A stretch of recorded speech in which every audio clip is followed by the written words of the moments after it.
We cooking. We cooking? Yeah. I got nothing. Absolutely nothing. I have nothing to say. No. Well, guys, thank you for joining us today. I'm going to admit it, not our strongest episode, but we gave it our all. Like, no one can say we didn't. Certainly not our worst. We tried. We did. We always try. Yeah. Bye. Okay. So yeah, how is everyone? Certainly a, we'll say an important day for this podcast and Ireland.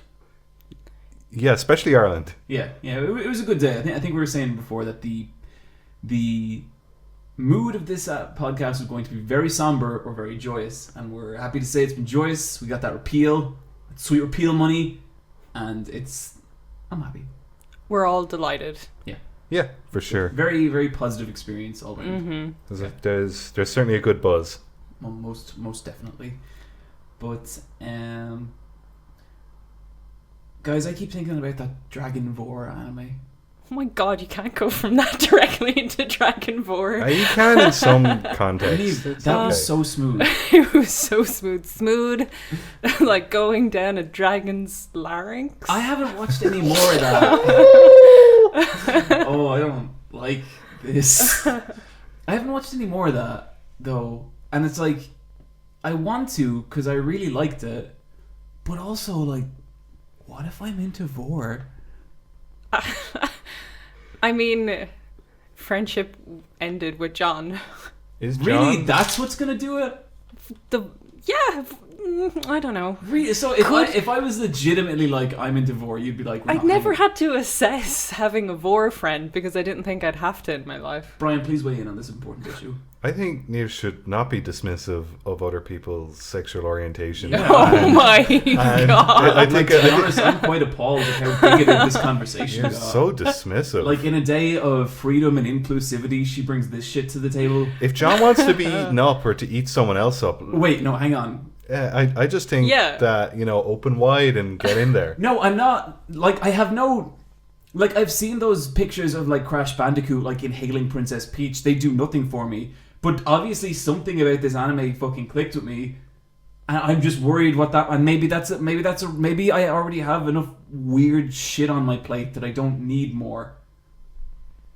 Or maybe it's madness setting in. The YouTube madness. Yeah. And in all honesty, I think that set in many moons ago. You've got that sweet cabin fever. Yeah. If you're on YouTube for more than a year, you develop a weird Vore kink.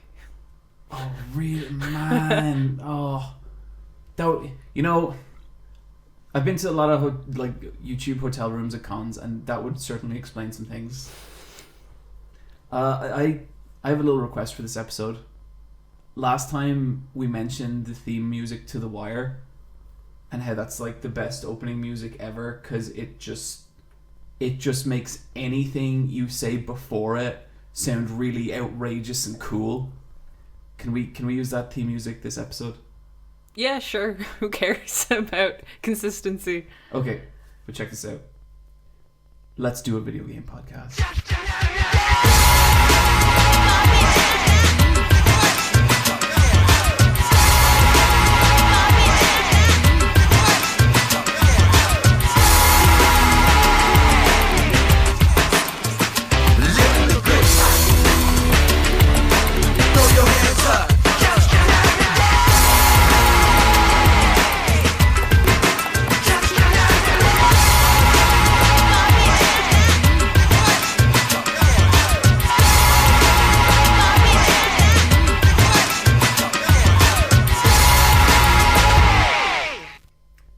Welcome to the Let's Fight a Boss podcast.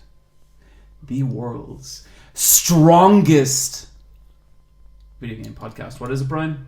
The world's strangest video game podcast. Oh, I kind of like that.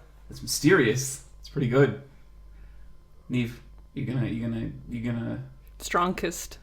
Wow. Strongest. There we go, the strongest kisser. What? Did you ever see Rocky 3 and Hulk Hogan's in it, and his name's like Thunderlips? That always weirded me out a bit. The lips on his mouth or the lips on... What the fuck? His pussy. Yeah. Come here, brother. I'm going to show you a big old piss. I watched Aggretsuko. That's a good show. That legitimately a great show. Probably my favorite anime this year. The anime of 2018, everyone. The anime of 2018. Aggretsuko. Oh, it's Sorry, darling of the Franks. fuck that. It was so good that it exists because like you really like. Oh man, I guess anime is just total shit garbage. Well, actually, Neve. Sometimes Michelle's like, what do you want to do? And I'm like, would you like to watch some Japanese anime? She's always like, no! Yuck. Please. Did you watch Aggretsuko with you? Yeah, she loved it. We both did. It was So, a very emotional experience for us. this is a Sanrio character who is a red panda who's an office worker in an accounting firm. A very relatable character. Mm-hmm. And she gets bossed around, pushed around by her co-workers, and has very tedious encounters outside of work as well. And the way she relieves stress is she goes to her local karaoke bar and has her own microphone and sings death metal songs. Do you know what I liked about that? Those sections were always cool. They are absolutely not the focus of the show at all. Like, that's a cute thing the show does, but the show has so much else going on besides that. Like, I like all the characters in that. Especially that little rat fuck deer. Oh really? I think she is amazing. Oh god, fuck her. She's But just like yes, yeah. fuck her. But that's what's amazing about her. She's like awful, but then like she's aware of her own awfulness, and it's like she's leveraging it, and it's The characterization is so strong Yeah. that like you know these people. totally Yeah, for sure. every one of them. I really want to take that which character are you test. Did you not do one? No, not yet. Who would you be? Who did you identify with? The shitty person that no one likes. The bland cadet she goes out with. Oh, yeah, he sucks. Yeah. The guy who's like, I'm home to his plants. Yes. Jesus. You replace those plants with anime figures, and that's me. I'm home. I think the endearing thing about him was that he had succulents and that he showed Succulents? his plants. Yeah. Is that a word for plants? Yeah, succulent is a type of plant. Okay. Because wow, in a weird circular conversation, it kind of sounded like you wanted to eat him.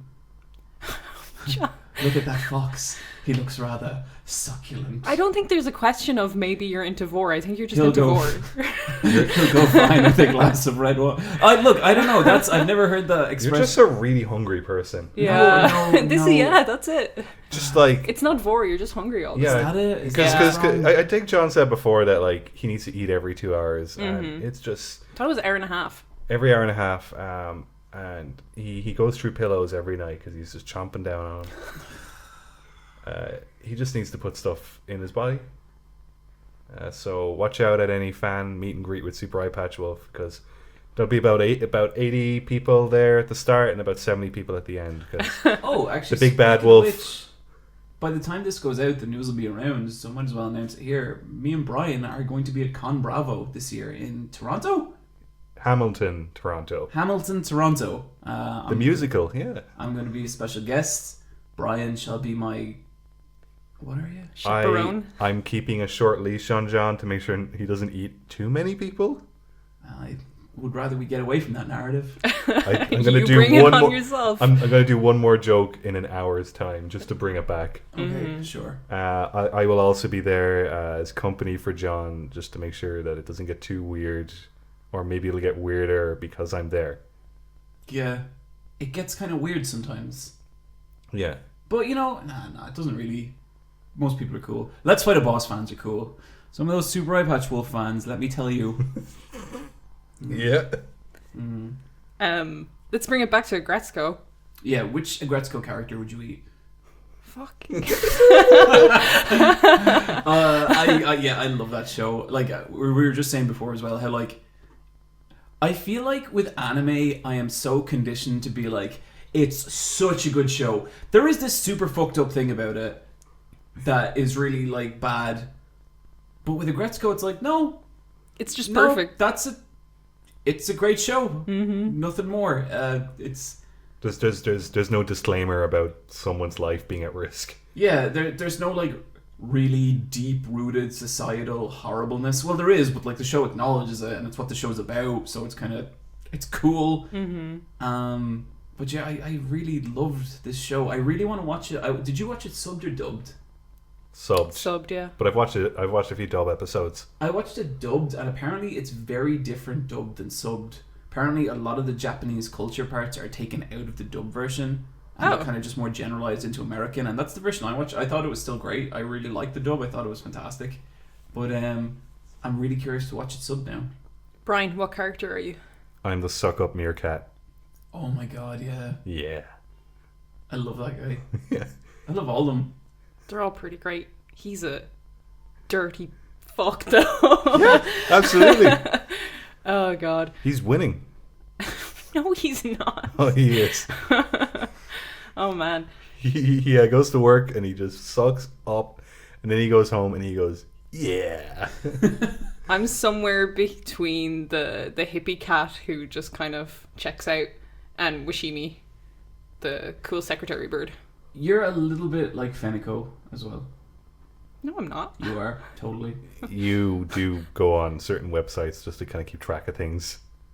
What? You're like, yeah, Yeah. totally. You're a very sneaky person. Very, very... This is an Very insight into sneaky. my own personality. Yeah. Thank you, therapy. I guess we're all learning stuff about each other this episode. Yeah. Brian, Yep. tell us about... Barry. Barry is a HBO series that is a very, very dark comedy. It is written, directed, and stars Bill Hader from SNL and a lot of like Judd Apatow comedy movies. And I've always really liked Bill Hader, but he's never like the main character in anything. He's always kind of in a supporting role. So it's cool to see him like with his own project. But it's a show about a depressed hitman who moves to LA to kill someone and accidentally joins an acting workshop and sort of really likes it, and he's happier now. That sounds amazing. That sounds really good. Yeah, and like he's not good at acting. It's weird that he wouldn't be good at acting because you think a hitman would have to like blend in and kind of like act their way. Yeah. No, you just fucking pull up and just blop and then fucking roll away. That's how it goes, Neve. Like to him, and I guess like it's something you do at acting workshops, I guess, that it's a great release for like bottled up emotions. So he kind of goes into these sessions, and because he has to be like blank the whole time because of his profession, he actually gets to let loose and kind of unwind and decompress. That's cool. Who's the main character again? Bill Hader. He's the guy who looks like the midpoint between a human face and a skull. Yep.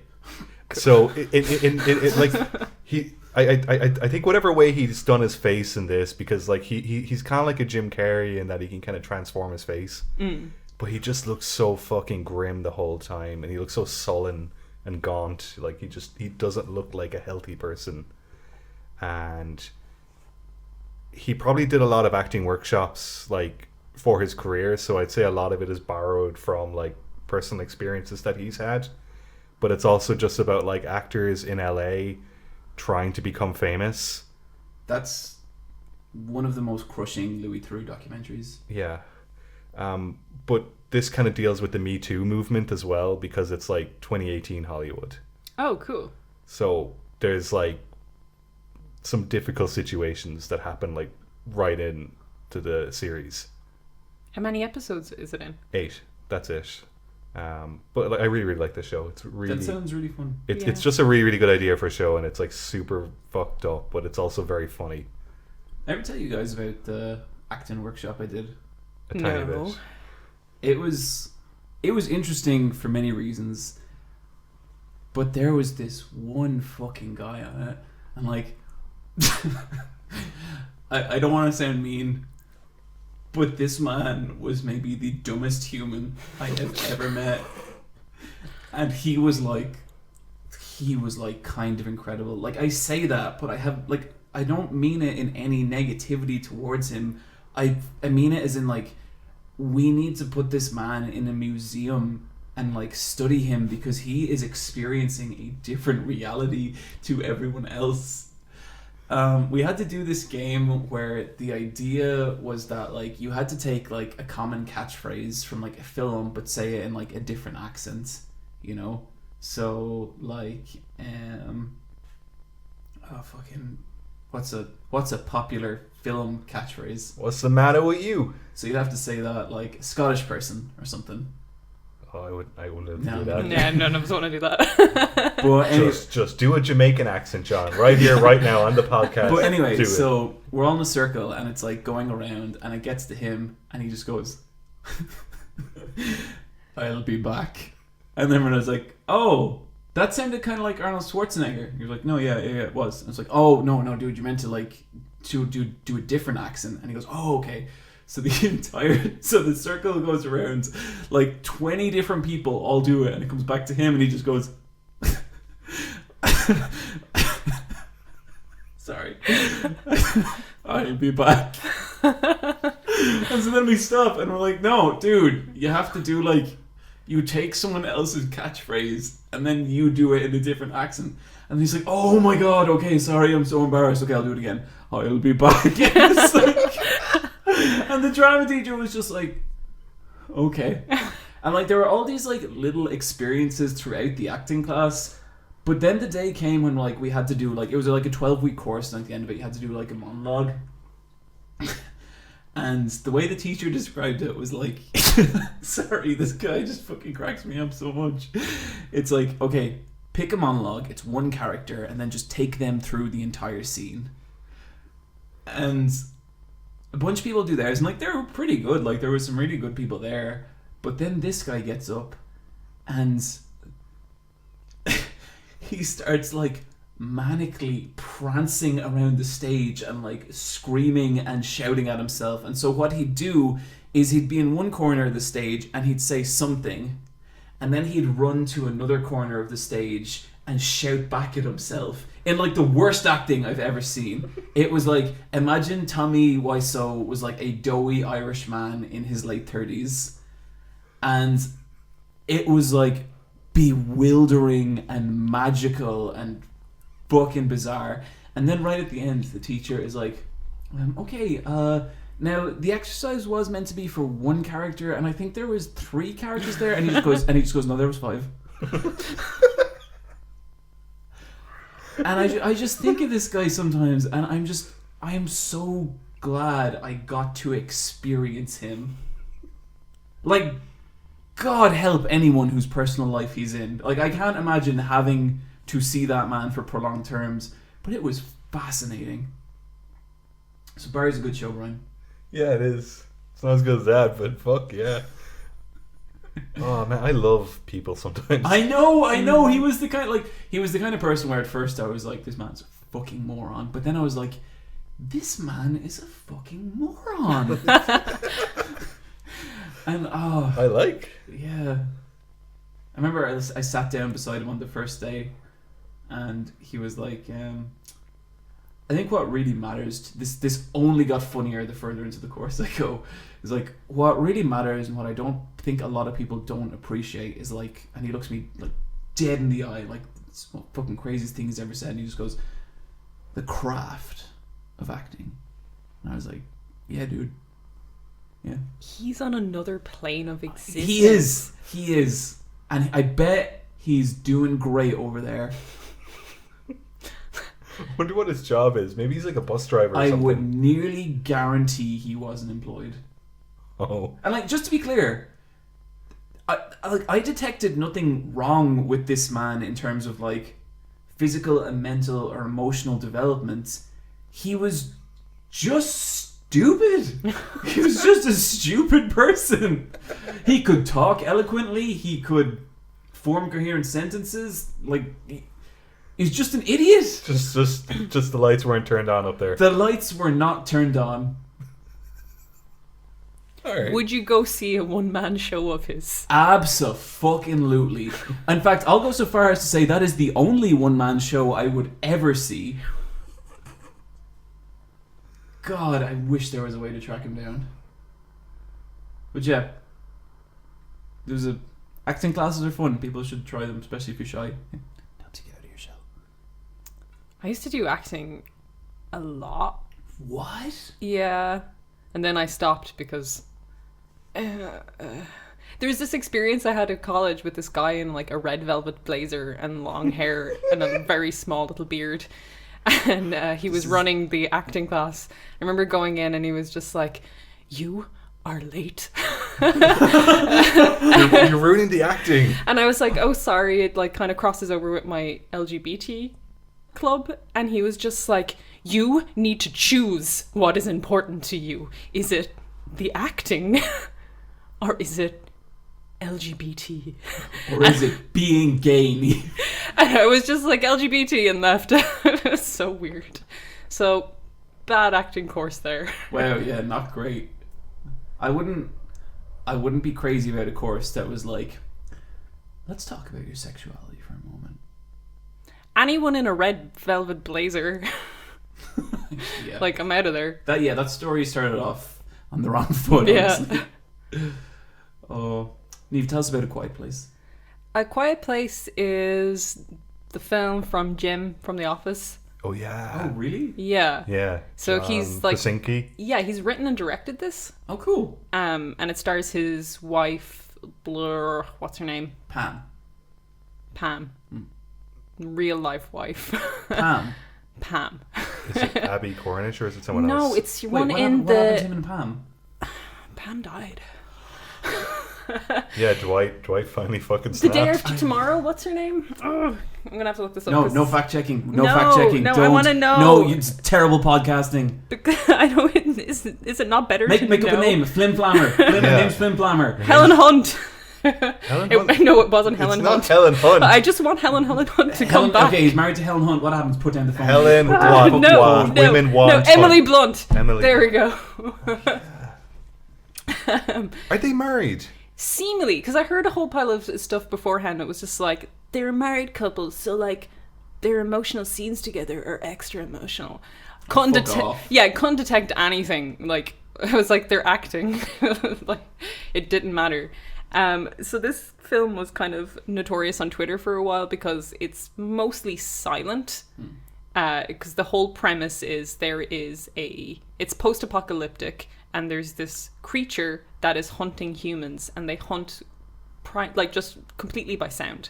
So any sound a human makes, these things will just destroy you in a second of you making that sound. The experience that people were having in the cinema is just total silence and people afraid to like open food or eat or chew loudly. And that happened in my cinema, and that was kind of cool, people just being very, very quiet. Like, I'd never been in a cinema experience that was that just silent while the film was being silent. And that was kind of cool.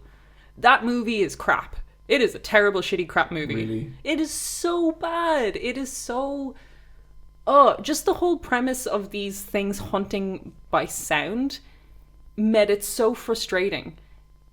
The family decides to live in the middle of a field on a farm where it's silent.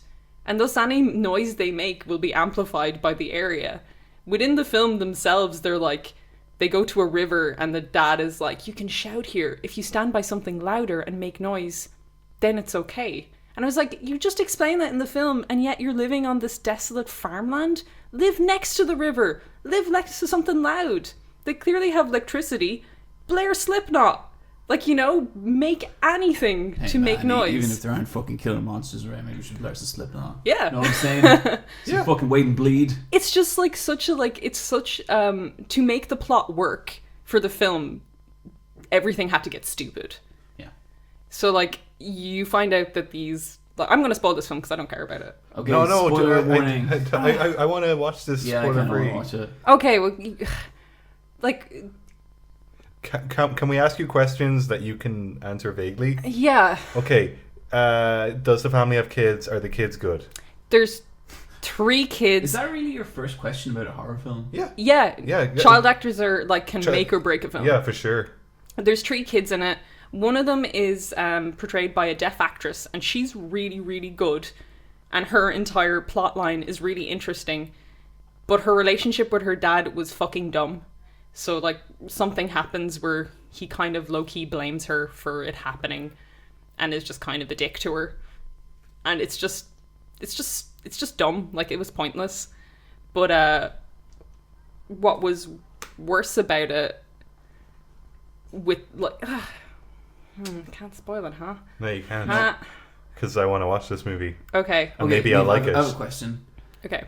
It drives me mad in, like, post-apocalypse movies where there is, like, a thing that is wiping out humanity. Mm-hmm. And it's like... But that thing couldn't actually wipe out humanity. Like, zombies drive me insane. This thing could not wipe out humanity. Oh, I hate that. Like, Absolutely not. Like, I'll kick the shit out of a zombie. Its fucking arms are falling off. I'll beat its fucking head in. the way it, like, it's just so dumb because, like, they find out how it hunts and then they don't try and use that against it. And that is, like, the first thing anyone would do if it's hypersensitive to sound. I mean, if you had a plug-in mouse deterrent that puts out a high frequency, these things are fucked. Yeah. Are there loads of this monster or just one? We're told that there's 3 in the area.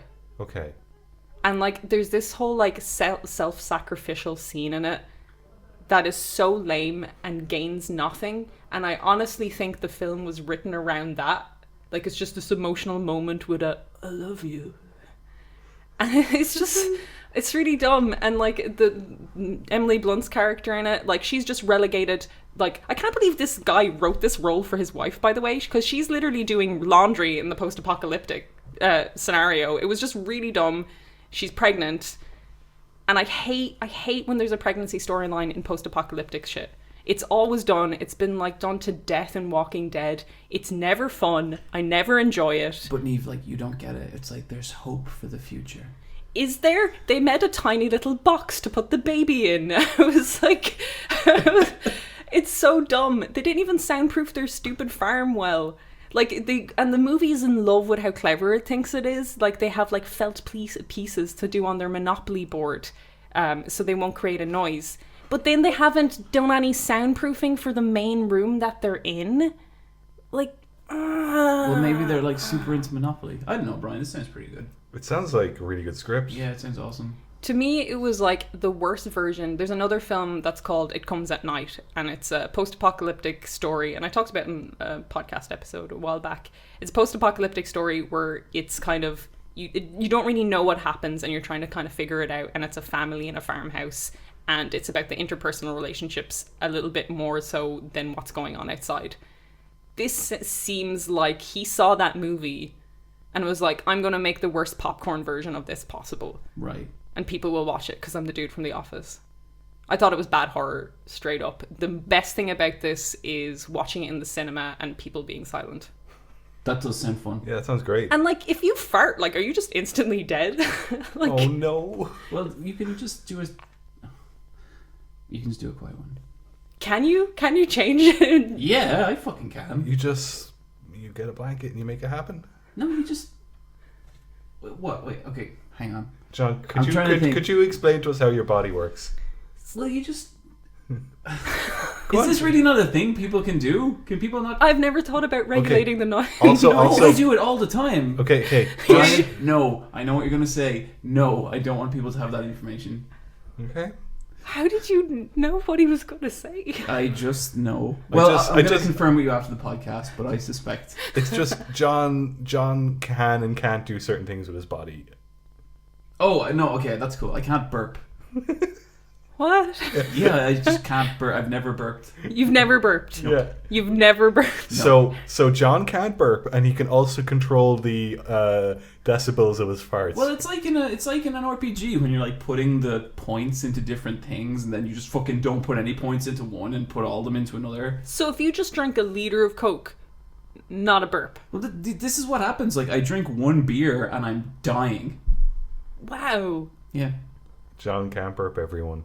Yeah, it's true. I can. Yeah. This is what I kind of do these, like, weird, again, silence, like, half burps, but it's just like, and that's it. Like, that's all it is. See, this is why John wants someone inside him. He wants someone to go down his throat and see what's wrong with the burp. Like It hasn't been an hour. Like Yeah. It really I feel hasn't. like you could have paid that off. Yeah. oh, don't worry, that was coming. So the fart thing bothered me in the film. Okay. Because they're just so silent all the time.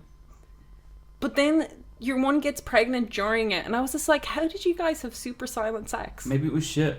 Yeah, I no, kind of, to be honest, their chemistry was bad. It was probably shit. Also, the baby's gonna be so noisy.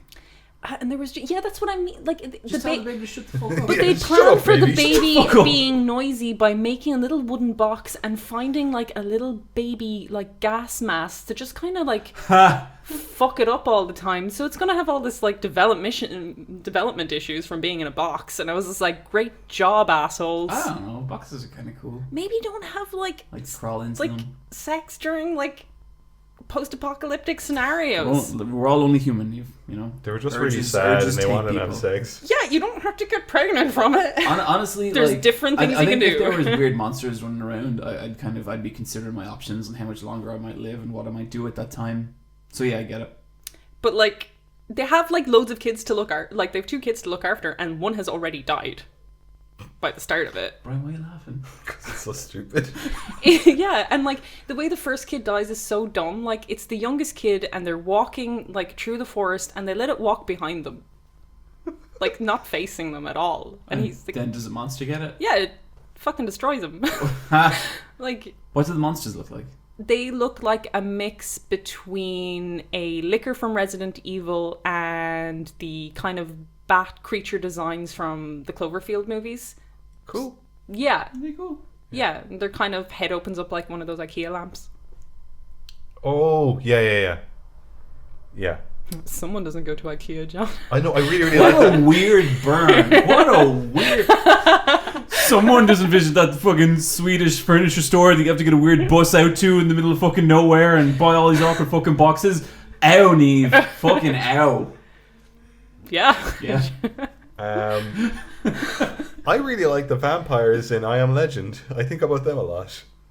Oh, the CGI people Yeah. with big mouths. Yeah. That movie was weird. Yeah. I'm thinking a lot about Will Smith movies, but we'll get to that in a bit. Will we? Oh, yeah. Okay. Okay. I look forward to it. So A Quiet Place, really a 6 out of 10 horror movie, entertaining, something you'll watch on Saturday. Not clever, not a good premise. Mediocre Valley. You know what I mean? I really, really hope this is on the flight to Toronto. Yeah, good flight movie, totally. Perfect. Oh, yeah. If you're a fan of Let's Fight a Boss, email us and be like, hey, what's up? And maybe we'll try and organize something. Yeah. Also, what's good in Toronto? Yeah, what's good in Toronto? Like, we already know one thing, but Yeah. But that's private. that's private. I hate both of you. You know what it is. Neve. Oh, God. Woo! It is so late, and this is going to be such a weird podcast. It's been so weird. We didn't even introduce ourselves. This is episode 76. Oh, Whoops. We're recording late because of the events of the day. yeah. I've slept like 9 hours in the last 3 days. Oh. Do you want to talk about that one So I last watched Atlanta. thing? You Oh, did. yay. And Atlanta is the TV show by Donald Glover, and I think it's directed by the same guy who directed his music video. That's what I said last episode. I've never heard this pretty before. Sure you didn't, Brian. This sounds good, John. I might watch it. Yeah. Jesus, you guys are So- awful. So the way Donald Glover describes it is like, this is like Twin Peaks for rappers. And Really? Yeah. Okay. why'd you question me on that? No, I was just wondering. I didn't. Well, Michelle told me that, and Oh, if yeah? she's fucking wrong, she is in trouble and she gets home tomorrow. You'll fact check her. Okay, so this show is like, it's the kind of show where like you watch it and you genuinely have no idea, not even what's going to happen next episode, but what format the next episode's going to be, what character it's going to be about. Like, it's a real wild card of a show, and it's like, it's all about like Donald Glover, but he's not even really the main character. Like he really doesn't feel like it at all. It's much more just about this kind of group of people, and it kind of frames him as the main character, and it nearly feels like a sort of in the first couple of episodes it nearly feels like, you know, this is how Donald Glover's character got, you know, successful, and this is how he kind of found his way in life. It is absolutely not that. Like, things don't go right for this character on any level, and it's really weird and interesting, but I also think in a way, like, Donald Glover, really good in this. Really, really good in it. Didn't you say before that you thought he was a bad actor who was only charming? I don't think I said he was bad.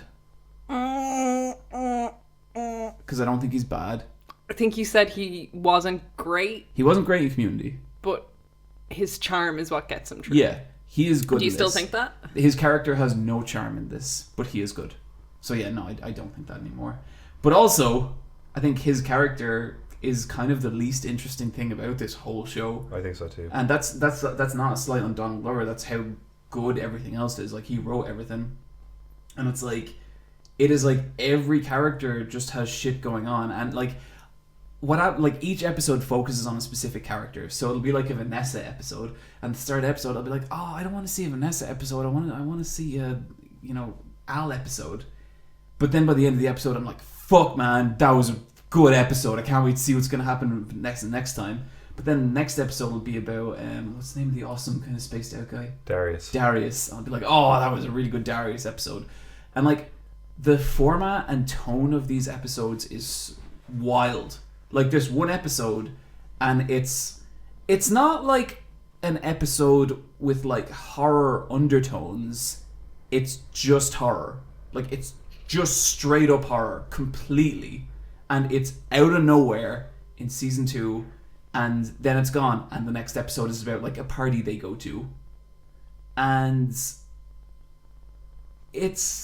this is one of my favorite TV shows I've ever watched. This is probably my favorite TV show since, like, I think the last one I watched that I really, like, unconditionally 100% loved, like, hit me on a spiritual level, was like Always Sunny. This is like another Always Sunny to me. I fucking love this show. Really, really highly recommend it to anyone.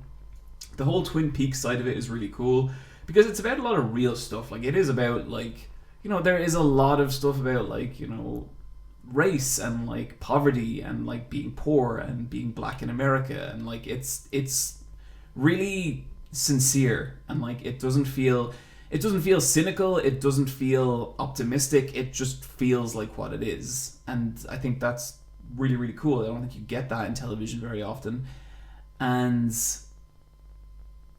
it's not at the same time like afraid to take just these super surreal turns. Like, there's one episode where like a character gets like trapped out in the forest that like surrounds Atlanta. I think you were saying, Brian, like, there's something weird about the forest because weird shit happens in there a lot. Yeah. And it's interesting like that. Like, there's, you know, an established location that shit gets weird whenever people go into, and it's just a really fascinating, cool, sad show. And I will probably talk about it more at some point, maybe just in the favorite things video or something, I don't know. But yeah, this is the kind of thing where it's like, this show has made me more excited to go into the next new show I'm going to watch, because maybe it's going to be another Atlanta. Because honestly, I hate starting new shows. I fucking hate it, because I hate going through the process of, like, you know, spending an hour with something and then being like, this kind of sucks. But shows like this make it worth it. This was so much fun. I watched all 2 seasons since the last episode. Me and Michelle just like marathon them all. We both like just love this show. And God, is there any word in season 3? Yeah, I'm sure it's definitely happening. Yeah, I hope so. Because man, like, it had that season 2 thing where it's like, oh, they have money all of a sudden. Yeah. Yeah. Oh, especially in the first like 2 minutes. Yeah. Robin season. Did you like the flashback episode? I liked every episode. Yeah. I especially love the last 2 episodes, because there's this chicken and the egg situation with the final 5 minutes with the airport security bit. Yeah, that was fucked up. There's an episode that people say is the worst episode. Yeah. It's the best episode. Oh, absolutely. Yeah. Teddy Sounds Perkins. good. I guess it's only me who has to watch it now. Yeah. I think you will like it, Neve. I think that's a pretty safe bet. I get what you mean about like taking the chance on TV. It's hard, isn't it? Yeah, I recently started on the recommendation of the last Adventure Cast. Danny was tweeting about The Rain, and recommended by her, unrecommended by Azalea. It is a Danish TV show about a post apocalyptic thing again in a bunker situation, and it is the most Danish thing I've ever seen in my life. I don't know what that would be. It's like flowers everywhere. No, the color grading is super blue in this, so I hate, like, it looks it doesn't look great. I think I really like obnoxious color grading. This is so obnoxious though that Yeah. everything just looks cold, so you're never like, there's no like kind of tone in storytelling, because like you could have a happy moment and it look fucking cold as shit, and also a sad moment That and it's sucks. cold. Yeah, that's just like, it's it's not just creative. the one great grading across the whole thing. The premise of this is there's rain and it is killing people. So it starts off with a girl in her school, and her dad comes in, and this is the most Resident Evil-esque story ever. He's just like, we gotta go, the rain is coming. And she's like, what? And he was just like, I'll explain when we get to the bunker. And they go into this bunker in the woods, and it is the most sci-fi kitted out bunker. And I really love the idea that their dad was like buying hoodies, like themed hoodies and clothes for them to go with the future tech of a bunker. So it's like this grey hoodie with all this like, you know, white netting and stuff on it. And I love, like, they have these like specific bunker slippers. And I like the idea that this dad was this prepper for this post-apocalyptic situation he knew was going to happen, but was like, better get some future clothes for my future bunker. Dad, what are these? This is how we dress now. Yeah. Literally within the first episode, dad goes missing, mom self-sacrifices herself in the rain. The rain seems to just melt people from the inside out. I'm trying to... What situation would her sacrificing herself in the rain benefit anyone else? It was just to get mom out of the way, like, fuck you, mom. She was just taking up too much space. Yeah, in the they were bunker. just like, they needed a reason to kill mom off. And like, for the first episode, I was really cold on. I was like, this is not great, and tonally it seems all over the place. There's a 5-year time jump within the first episode, Sweet. and it's 2 kids, sister and a brother. The brother is 12 when it starts. By the 5-year time skip, he's like a teenager, and he is ripped as shit, but he is like very badly developmental, like emotionally. He's like a kid. So I really like the idea of this like super ripped like teenager who's just like super dumb emotionally. And it like kind of leads to some interesting challenges and narrative stuff. Again, because it's Danish, the tone is really weird. It kind of looks like something like Hunger Games or like Divergent stylistically, but then there's like weird shots where they're like both in their underwears, and there'll be a load of weird ass shots, and you're like, and some of the way people die is like really violent. Sounds very European. Yeah. And then the narrative, like, it literally sounds like something like pulled out of a Resident Evil like game. Like, it's so cheesy sometimes, but then it also deals with really like what would you do in this situation, kind of post-apocalyptic stuff. You enjoying it? I am so on the fence. Right. Like, half an episode I'm like, this is dumb, I can't believe I'm wasting my time. Other half of the episode, something will happen, like someone will die, or this thing, like something, like just something will happen, and I'll be like, oh, okay. So I'm only halfway through. I want to see where it goes. It's kind of fascinating. Maybe worth watching. The first episode isn't great. Neve, who would win in a fight? The rain from Rain or the monsters from A Quiet Place? The rain. Yeah? Yeah. Okay. Sweet. Yeah, because like if the rain's pouring, the monsters are confused by the sound. But you just have to wait for the rain to run out. This is how Resident Evil-y it is. Literally in the first 5 minutes, the dad says to the sister, you need to protect your brother. He's the key to everything. Oh my god. And it's like such like Attack on Titan level storytelling where the dad goes off and they need to find him because he's the key to everything and the brother holds the key. The Cure? The basement payoff was good. It was good. I thought it was clever. I didn't get that far. Yeah, me neither. No, not a lot of people did. I like that show. I think it's I fun. liked Attack on Titan. I just kind of fell off it. Yeah, it never really got the fervor it did after the first season. I think it's the backlash it got just kind of stopped it in its tracks, kind of. I like dumb emotional shows, and that show is, so I like that show. I really don't think it ever deserved the backlash it got. No, I don't think I so. don't understand I think why the it idea happened. that show is like terrible is silly. It's so dumb. It's well animated. It's interesting, and it has good characters. Like I don't see it personally why people don't like it. But hey, there we go. There we go. To our strategy talk.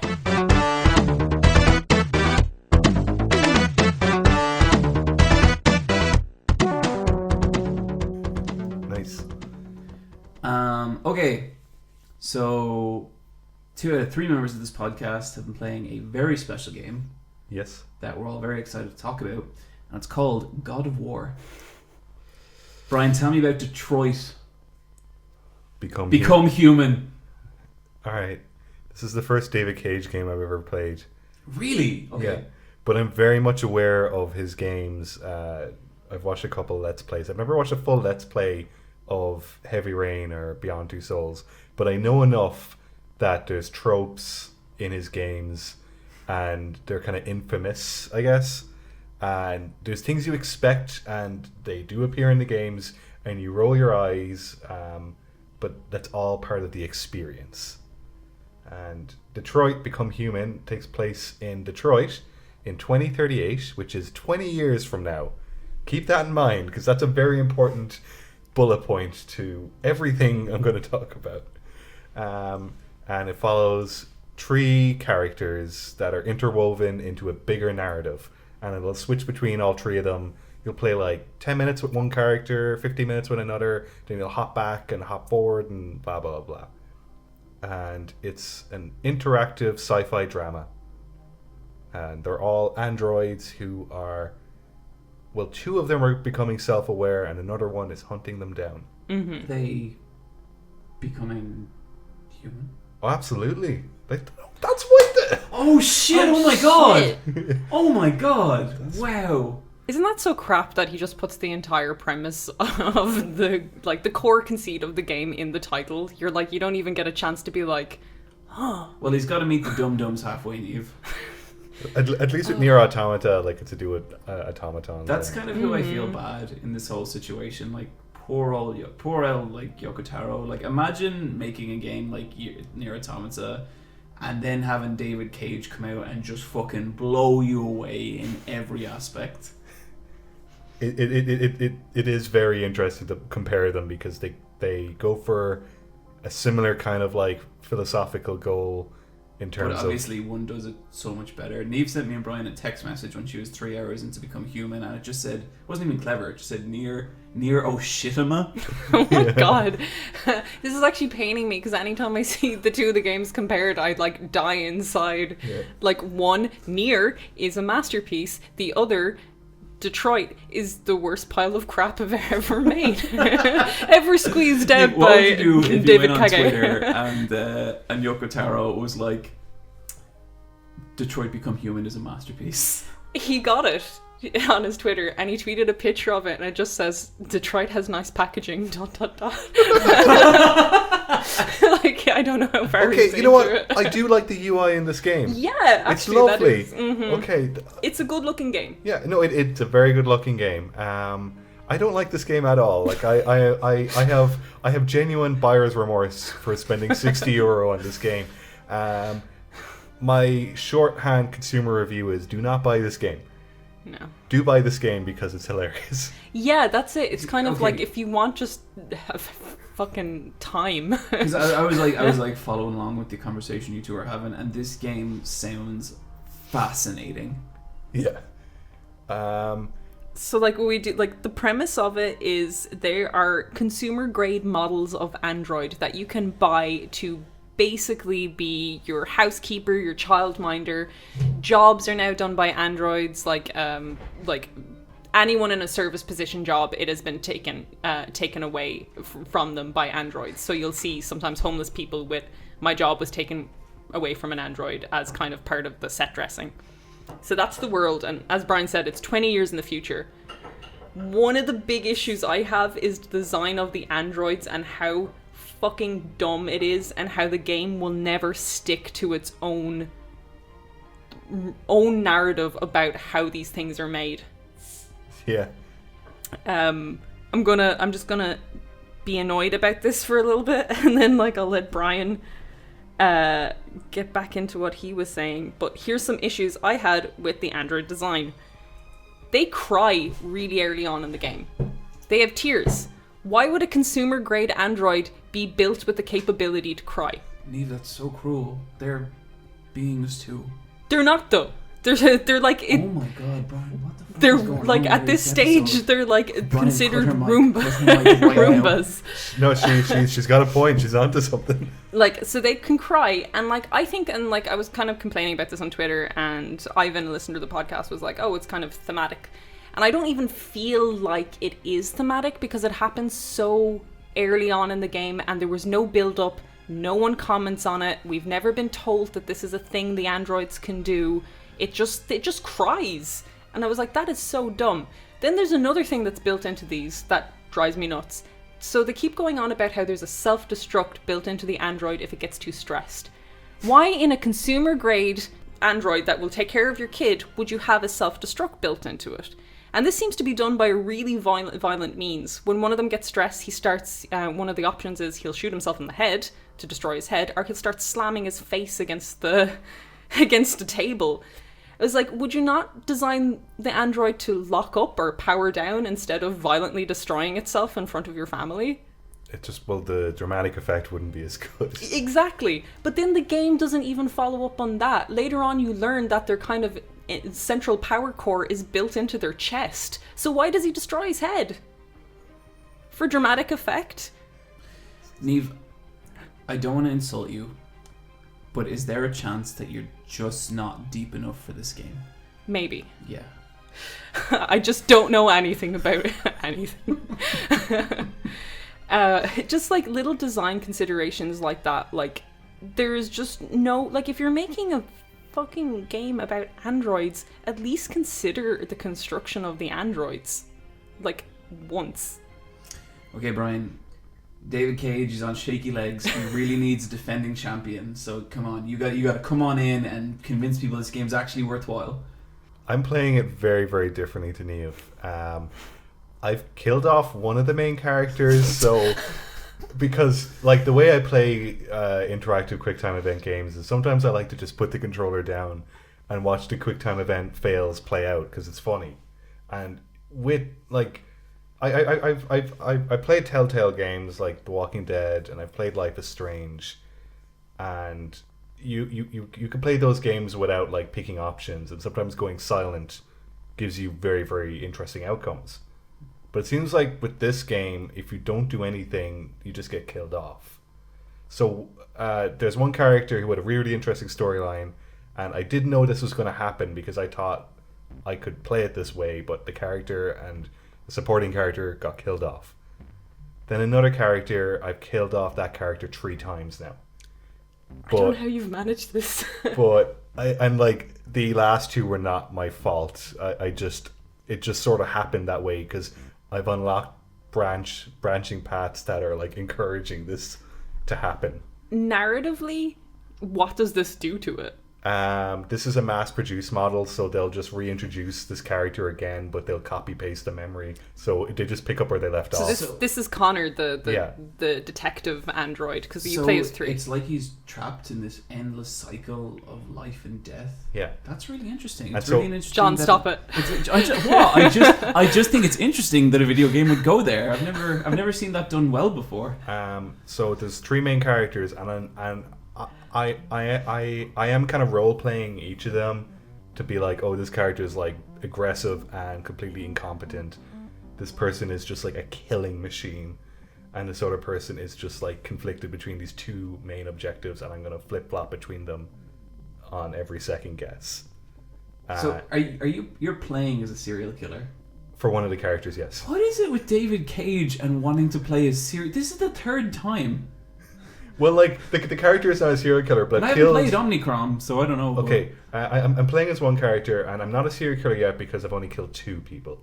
Who is this? Marcus. Marcus. Yeah, Marcus has killed 2 people in my game, like the 2 humans. Oh my god. No, Two Humans was a Dennis Dyack game from way back. That's a different game. Whoops, sorry, never mind. I don't even know when that could have happened. That's interesting, I guess. Yeah. No, I do really like that when you like beat a like section of the game, it has like a timeline and it shows all the different branching paths and the one you took, and then you can check the world stats, and then there's unlockable ones that you don't know what they are, but you have to replay the chapter, I guess. That is like, I really like that too, and the UI is really nice for it, but sometimes I think it works against the game and shows how little there was actually to do. I got one chapter where I unlocked everything because you just walk through it. Really? Yeah, you know, and I was just like, I wonder what the percentage is on this. Oh, it's 99, you know what I mean? So you kind of saw there was no divergent path, really. Yeah. And I was like, how much of a game am I playing with this, really? This game has giant video game houses, and you'll go to like a mansion, but it's a mansion that only has like 1 bedroom, and the staircase is 3 meters wide. Then you'll go to a poor person's house, and they have like 4 bedrooms, and the staircase is too narrow that you can't like walk your character up the stairs on the first attempt. And then like the interact with objects button is also the camera button. Oh, so it's the right stick. So like you David, no. So you'll walk a character over to an object, line up the camera, and then it'll have the prompt. But like if you wiggle the camera too much while doing the prompt, you might actually miss the prompt. No.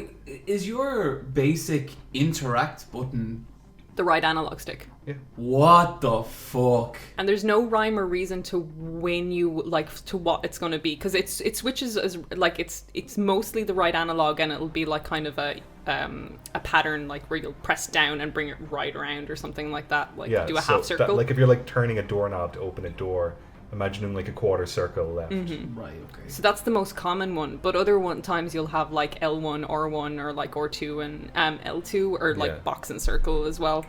But there's no rhyme or reason to it. Like you'll open one door and it'll be with R1, then you'll open another one and it'll suddenly be with X. You know what I mean? There's no doors don't open with this.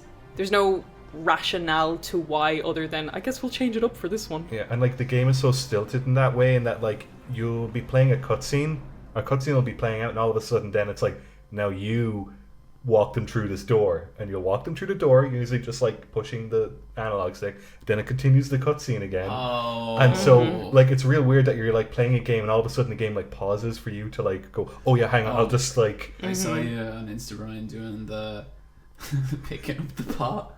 Yeah. Putting it down. It's this amazing little just video of Brian like picking up the pot, then he put it down, but then when he puts it down you just hear yeah. No, I just love that. And like the human NPCs are just like the androids, they just have this 1,000-mile stare forward. So earlier on in the game when you're playing as Marcus, preparing breakfast for like your owner, and like your owner is just sitting there like staring ahead, and like in something like Life is Strange the NPCs would be like reading the newspaper or would be like checking something on their phone, but in this they're just like there's nothing. They're just waiting for like the next bit of the game to happen, and there's no stuff programmed in if you're gonna mess around. So like when Marcus his owner's in a wheelchair, like I just kept spinning the wheelchair round and round with Marcus, and you'd expect him to go, Marcus, take me to the room, like something to interrupt that I'm not doing what I'm meant to do, but just nothing. You can just fuck around with stupid stuff like that. It sounds like they made a video game where they didn't expect people to treat it like a video game. Exactly. Yeah, I'm really trying to like push the game in certain directions, and the game is like, it'll have these red walls that are like, you can't go this way. And that thing is one of the worst things in that game, because that's a plot point as well. That you break through your boundaries. Yeah, so there's invisible walls that are donated by these red barriers, and at the start you can be like, okay, well, I have this one directive that I'm doing as an android, so I can't go these places, and that's fine. Then, like, literally about 2 hours later, 2 of your android characters break through them, and you have your little cutscene, you press X and all of this stuff to get through it, and it's like you're tearing open your AT field. but those red rolls still persist as your invisible walls. Oh, David. So you'll go up to something and That's they'll really- just go, that's oh, bad. red wall, and turn around. And you're like, you've built that That's into the fucking plot. terrible. Yeah. That sucks. And so this game has 2 difficulty modes: casual and like just intermediate. I think is what's it called?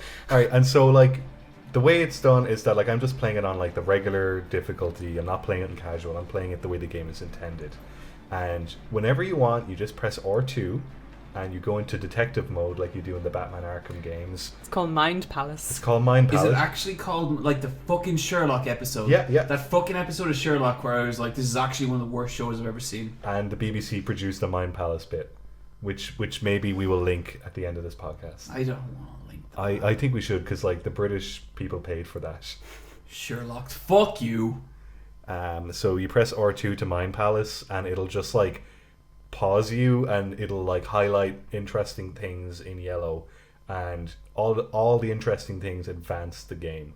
So like if you're stuck at any point for like, because like the game is a point and click adventure in some ways, but if you just press R2, you can just go, oh, I need to get this object. It'll just show you what the answer is. So kind of just taking away literally anything you could do. Because you know how with like the Telltale games and Life is Strange, like you do have to like seek stuff out. It nearly sounds like it nearly, the way you're making it sound, it nearly sounds like there's a cutscene and then they give you busy work and then there's a cutscene. Is that what it feels like? Yep. Kind of. Like one of the most involved QTEs I've had was like when Kara gets the shit kicked out of her by that dad. Yeah. And like, yeah, when Kara gets the crap kicked out of her, which happens quite a lot, is kind of the most kind of extensive like QTEs that you kind of have to achieve, or something like she might die. But between that, it is just kind of walking around and pressing things.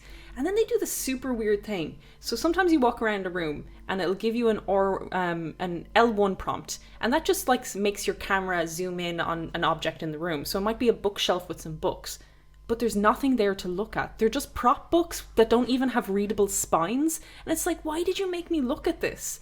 The very first one is just like the statue of like a golden Buddha, and you're like, No. is there something I'm meant to find you don't here? understand. Like, there's literally nothing. You just made me look at like some prop books that have nothing to do with anything. Why did you put this prompt here? It's because there's nothing else to do. Yeah. And like with a lot of these, like I really like these games where you just kind of like narrative progressing games. And I really hate when people say, oh, they're not games. When you play those games, there's kind of a rhyme or reason to the button pressing. Like even A Way Out, which sucks, has like a rhythm to the left, right, you know what I mean? There's a rhythm to the way you're pressing buttons. This has no rhythm to it whatsoever. Like there's never any timing with these, really, apart from like, you know, continuous timing. Yeah. It's just, I struggle to see why this isn't just a CG movie. Yeah. I have a question. I feel like in a lot of David Cage's other games, he tends to do this thing where it's like a woman in a dangerous situation with, we'll say, very sexual undertones. Has that happened yet? Kind of. Well, there is like the domestic abuse thing that is laid out right in front of you at the start. There's a weird bit where you go to like a sex club full of androids. Did you get to that? I haven't got to that. That's where I just stopped. Oh, that bit's brilliant. That must be fun. Because I was playing it, and then I was 5 minutes into it, and I had to stop and like think about where I was and what I was doing. Would you guys date an android? That's one of the best things the game actually does, is it does a user survey. Yep. So you exit the game, and it's like you're first introduced to the game by this like blonde android lady who's looking right at you, and her head's massive. And it does the near thing of like try to adjust your setting. It's just like, we've noticed these settings on your console, so it'll come up your language settings or whatever. And it's real weird that like if you go back into the game, so like if you turn off your PS4 and play it again, she's like, "Welcome back." Yeah, glad you're playing again. I've like started it, and she was just like, "Good start to the weekend." Oh, yeah, she did that to I me don't as like well. that at all. I really take fucking issue when like programs try and talk to me like they're people. Like, whoops, we bunged up, and But I'm like, what? Call it error. But It it's really like, it's sounds like- really trying to do the near thing of like kind of, it's all integrated, but it's not. Like, Okay. she's a menu. Back Thank to the you for question at turning hand. me on. So what does she ask you specifically? So the survey, literally the first question is like, would you bone an android? They don't say that. They do, and they Yeah. ask They say bone. They Well, don't- no, they're like, would you be in a relationship with an android? well, that's how I phrased it. and they're like, Yeah. do you believe in God? Yeah. Do you? How often? Okay, I don't care about any of that. How many other hours shit. do you Let's spend talk on technology? about boning androids. So half of it's like a weird user survey where I think Quantum Dream is just mining your data, and the other is like the other questions are just like, what would you take to a desert island, you know? Yeah. And other stuff is like just how often do you spend playing your console, you know? I don't think I'd bone the androids. Just saying. So It was majority yes, and I voted yes. You'd have no problem. I don't know. Yeah. Oh my God! Shut up, Vore, dude. yeah, yeah, chomp down on that. Okay, that was good. I hate you both so fucking much. I don't. Well, like maybe this game will convince me otherwise, but I don't know. Like. To be honest, this game is pushing me further away from my android bride future. Okay. Sweet. That's pretty good. What was I gonna say? Okay, so this game really has like this kind of tedious vibe of sci-fi movies, like Hollywood sci-fi blockbusters from the early 2000s, like AI and iRobot, because it kind of it covers topics that. I can't believe those aren't the same film. They have been merged in my mind forever. So, like, this film borrows heavily from Will Smith's iRobot and also borrows very, very heavily from AI. And I just think, like, this game has no new questions to ask based on the films you watched as a teenager and thought about when you were, like, 13, 14. It's trying to do the whole analogy, like androids is an analogy for, like, minorities. And it's just doing it in the most ham-fisted way possible. Yeah. Like, No he offense, doesn't Steve, have anything but clever I to say. think David Cage would know more about being a minority than you. It's just like, it's French people. It's French people going, like, there was slavery in America. Do you get it? Yeah. Okay, look, here's the thing. This all sounds really bad. But this sounds so interesting. I know, but the game Like- is €60. That's the problem. Yeah, Okay, yeah. okay, I am okay. entertained while playing this. I'm playing a lot of it and I'm entertained. But I'm entertained in the same way where you're just watching a movie you know is garbage and you're just like, you know, but like as Brian said, it's €60. But Yeah. I don't know. I guess David Cage as a person fascinates me. And He spent 5 years making this game. He wrote the script for 2 years. I read that on the wiki page and it blew my mind. I could like crap out this story in an hour. And apparently Kara was in a short film in 2003. Oh, she was, yeah. Yeah, like this has been She a was passion project. like, it was like, look at this beautiful robot. Do you want to have sex with her? Well, she's a sex robot, and that's bad, I think. Did you notice how all of the like androids look like celebrities, but only a little bit? Like it's like he wanted his dream celebrity lineup, couldn't get it because Ellen Page was like, never work. Dear Ellen Page, I am so sorry about our last game. However, let me tell you about a new story I have. Okay. There is a little girl in this, and it looks like Ellen Page is a little girl. Do you think? Oh, I think so. Yeah. And then the guy Connor looks like Baby Driver, Ansel Elgort. Oh, I thought he looked a little bit like Eddie Redmayne, That too. but with dark hair. He's just like non-threatening leading man. Mm-hmm. Like that's definitely what they're going. And his voice is so weird. And even a character goes, "What the fuck is wrong with your voice?" Because he just has this weird like, Mm-hmm. "Hello." I kind of have to interject my own narrative to make it in any way interesting to me. So Connor, and he's paired up with this like drunken, boozy detective. Hank, yeah, who's just like, he finds him on the floor like passed out and vomit, and like he has a big dog and stuff. Totally shipping them. Yeah, Sumo the dog is the best character. Yeah, Sumo the Sumo's a dog good is the name best. for a dog. Yeah, Yeah, he's good. He's a Saint Bernard. Yeah, oh, he's brilliant. Cool. Yeah, he's passed out and he's just not played or just finished playing Russian roulette, but he beat it. It's okay. Yeah, he's fucked. This game is so fucking edgy. So edgy. I want to play this a lot. You should. This is the thing. Like, if like anyone wants, like, if you go in, like, it's entertaining. Like, it is entertaining, but it's not like. It is not good. No. It is not a good narrative. It does nothing new with sci-fi. I'm cool with that Yeah, though. no, but Yeah. no, like this But like, is okay, are you guys bored playing No, this? never. Okay, well, I think that's the thing. Like, ultimately, like, I feel like you know, you can say a piece of media is shitty and it has bad like messaging, and that's just really important. But if it's not boring, I want to play it. No, I totally agree. And if anyone's curious and you don't mind spending €60 to I would trade it in pretty quickly just to get your money back. I think it's worth playing just for the curiosity of it. Like, it is weird. This is David Gage's like masterpiece. This is what he thinks is good storytelling. Like, I kind of want to play this game and then go back and play Heavy Rain and check out. I kind of want to dive into the mind of David Cage. Yeah.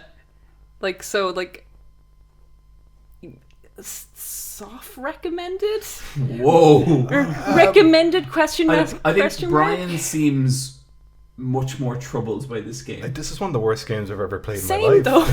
I think it's terrible. This is okay, you know what? Like, you know how I see those awful movies and I'm like, John, you have to see this shitty film. Yeah. Yeah. Dear listener, you need to see this shitty game. So that's a recommend. Yeah, it's okay, the yeah, shit. It's fuck a this game. Yeah, it's the Fuck shitty. this shit and join. Please join me in this shit. I fucking can't wait to see where this lands on Game of the Year. I decided the worst game or the best game. Yeah. So it's going to be number 1 or number 40. Yeah. Oh, man. Jesus Christ. It's just every bad trope and just bad game design. It is fascinating. Okay, I think we're going to have a lot more to say about this next episode. Yeah. Currently at the moment, the way I'm feeling is that I can't wait to play more, but as soon as I'm done with this game, I'm not going to play this ever again. Yeah, I do not care enough about the branching paths to replay it. Like, I don't think it has great playability, because you're like, oh, I wonder what other things could have happened. But then I'm like, oh, I'd have to play through it to find out what other things could have happened. Maybe we'll do a spoiler cast next episode? Yeah. Yeah. Cool. So, I've been playing some God of War. And let me tell you, more like God of Bore. Did I make that joke last episode? God of Vore? No. Damn it! Oh, okay. What did you say? God of Vore. Nice. Yeah. I wish I'm alright. Anyway, okay, I'm actually after coming around on that game quite a bit since the last episode. I think that is a slow start, especially gameplay wise. I was really not feeling the combat. Now the combat is probably my favorite part of the entire thing.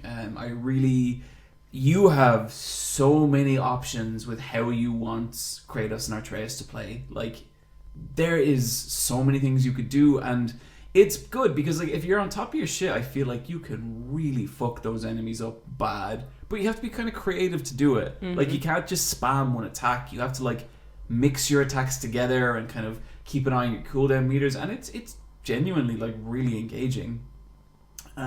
Story is kind of growing on me as well. I feel like I think I kind of last episode I kind of not complained about the single camera thing, but I was just like, I don't see the point in it.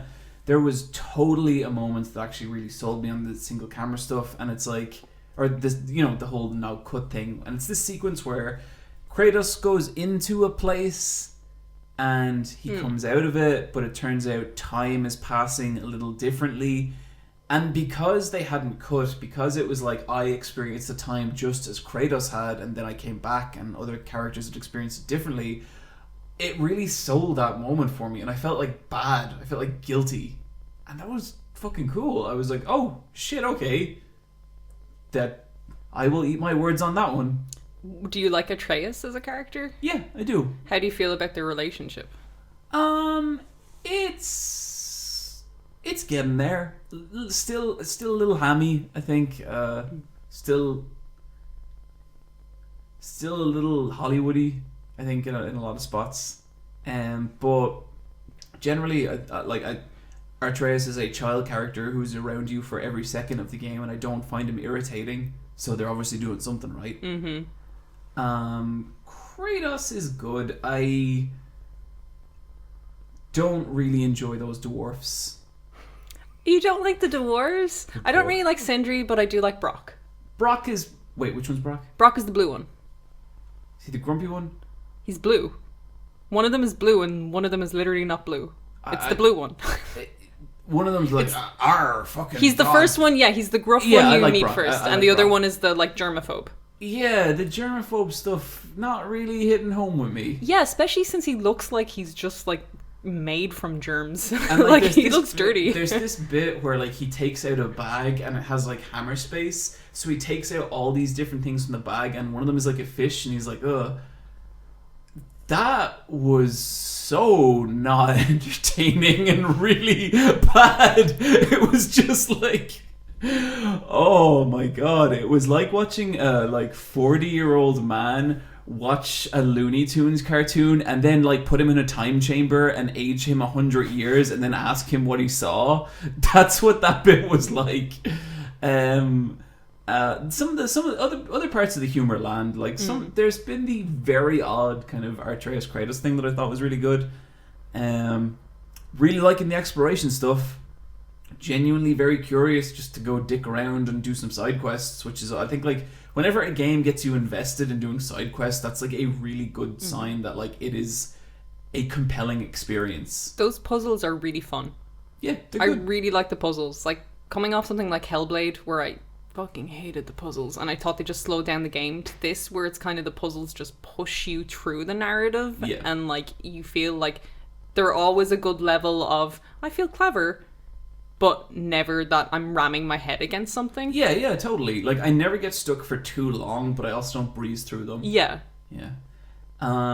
Some of like the larger scale kind of cinematic encounters, so visually impressive, like just really, really cool. There's a cutscene where you're fighting this kind of dragon, and it's like, oh my god, this is fucking awesome. Like, it really, really like cinematic in a way I really have not seen before. Like, outdoing probably every other AAA thing I've ever played in terms of like scope and scale. I guess my problem though is like, for the boss encounters, I wish that the same amount of thought had gone into the gameplay as has gone into the visuals, because like there's this like fucking majestic ass dragon, this huge, destructive, just fucking engine of murder that is like just awesome. And then you fight it, and one of the first attacks it does is a ground pound. So, you know, it bangs on the ground, and then a circle of dust shoots out, and you have to either block it with your shield or jump over it. Just like Mario. For the rest of my life playing video games, I never need another ground pound. That is what people do when they run out of ideas for boss fights. And to see this fucking bargain basement attack next to this quadruple A fucking production, it was really disappointing, and I didn't feel like I was fighting a dragon. You know, like when I play Dark Souls, I feel like I'm fighting something huge. When I play Yakuza, I feel like I'm beating up an old Yakuza man.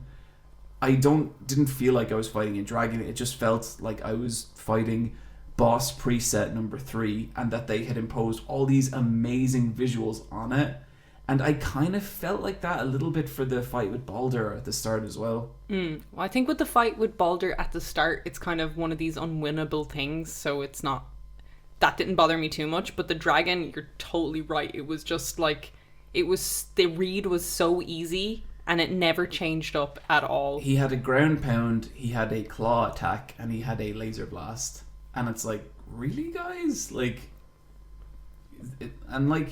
Are there any bosses in this game where it's 2 floating hands? Like a left hand and a right hand? I think that would be too Zelda for this game. Okay, because you know the way every Nintendo game has like 2 hands now. You know what? There's some of the best fucking fights in the thing. That one from Wind Waker is awesome. Oh yeah. Man, do you remember that bit in Ocarina of Time, Bongo Bongo? The word Bongo Bongo? That's scary as shit. But anyway, so yeah, I'm at the point now where I think I'm probably going to beat this game eventually. I think... Sounds like the longest game ever. Yeah, it seems very long. It's like, it's one of those games where you can spend a lot of time doing side quests, and it feels like you're not doing side quests. The side quests and the main story are nearly like indistinguishable for me, and like that's a compliment to the side quests because they feel good. They get a bit more side questy as you go on. Yeah. Like, never anything fetchy, but like there is like, hey, my crew was displaced across the island. Go fight them here, here, and here. You know what I mean? Okay. Yeah. So that gets more like that. How are you getting on with it, Neve? I said last time, narratively, I had a bit of a dip in it. And I felt like the middle part wasn't great narratively. The third act is so good narratively. Yeah. Atreus goes through a change he finds out kind of more about Kratos, and that changes his personality in a way that's really interesting. And there's a really good use of silence sometimes with that stuff. Like, Atreus would say something, and Mimir and Kratos would be silent in a way that said way more than anything they could say. Like, you knew they were just like, oh shit, this isn't good. And I really love that kind of expression of the characters, that they were so strongly written that you could feel their disappointment without words. So the third act just brought this game, like, it's such like, for me, I really loved the start of it, middle dipped, third has brought it right back up again for me. That's cool. Yeah. I think it's definitely something to be like. I would recommend it to people. I think a lot of people will enjoy it, and I think the things that kind of have me lukewarm on it, like, honestly, they are kind of personal preference stuff in a lot of cases. There's other stuff like I wish the boss fights were better, but the standard combat when you get going is so much fun. Mm-hmm. I think that's it for our strategy talk. It is. So let's say we move on to some Quicktime Events.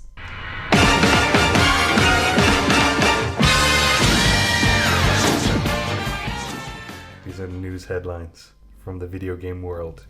The hottest, fastest, most up-to-date news headlines. Yeah, this is stuff you haven't heard of yet, baby. Yep. Why don't we start? Brian, what are we going to start with? Sony has ceased production of physical PlayStation Vita games. No! It can still happen, guys.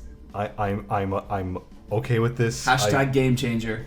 I wasn't planning on buying any more Vita games. I don't think anyone was, so that's nice that they're not gonna waste their resources on it anymore. So, like, production will end at the end of 2008's fiscal year, which is March 2019. And this, like, Sony had previously announced that they weren't going to do any PlayStation Plus Vita games anymore, and that kind of coincides with that. Yeah, in March 2019. It's a pity that the Vita never took off in a huge way. It was a lovely piece of hardware. Yeah. Really cool. The Vita came out here in March 2012. Mm-hmm. So that was 6 years ago. It was really, really ahead of its time in terms of, like, the screen and pixel quality was amazing on it. I think the only games I beat on mine were Danganronpa 2 and Castlevania Symphony of the Night. They're both great games. Yeah, it was a good time. I think that was the problem with it. Like, I love the PSP. Like, I really love that as a little handheld console. But the Vita, like, there was never the same level of games that I wanted to play on the Vita. No, and like the PSP, you could hack it super easy, so you could play other stuff. The Vita, you couldn't hack, so it didn't have any mod community around it. The Vita for me was more like I'd always go home for Christmas and I'd bring my Vita and I'd just go to the PlayStation store and be like, what weird anime bullshit can I buy? There's loads. There is loads. I don't think the Vita did a lot of physical releases. Like, it did it for, like, the Danganronpa games, but most of the Vita games are digital only. Yeah. And I kind of liked that. Yeah. The games were like 2 gigabytes big, and you got the 64 gigabyte card. You could have a shit ton of weird anime games. Yeah, like... I felt like with the PSP, people were developing, like, there was Metal Gears on the PSP. Yeah, you know what I mean? I really want to play those Metal Gear Acids. Yeah, they're good. Like, I have them if you ever want them, and a PSP. Really? Yeah. They're the turn-based card games, aren't they? Yeah. That's cool. And they had, like, Final Fantasy VII Crisis Core with Gact in it. Like, there was some really... I've only heard good things about that game. Great. Really great. Gives a lot of extra cool context to 7. Really good game. And it's like, those were huge games meant for it. Like, I felt like the Vita never had that, like, big title. No, there was never a killer Vita title. No. I mean, like, I like, even though I only played, like, a certain amount of stuff on it, I really enjoyed my Vita. Like, I'm happy I have one. Same. I don't think I've charged it in maybe a year and a half, but yeah. Next up, we got Milla Jovovich to star in a Monster Hunter film. I felt like there was maybe outrage about this. Really? I don't know. I think people were like, he's just putting his wife in movies. And I'm like, yeah, that's because Yeah. his wife fucking amazing. She's amazing. Yeah. She also produces these movies. So Yeah. she If gets Milla Jovovich was my wife, I'd fucking put her in videos. Mm-hmm. Just be like, here, read this terrible script.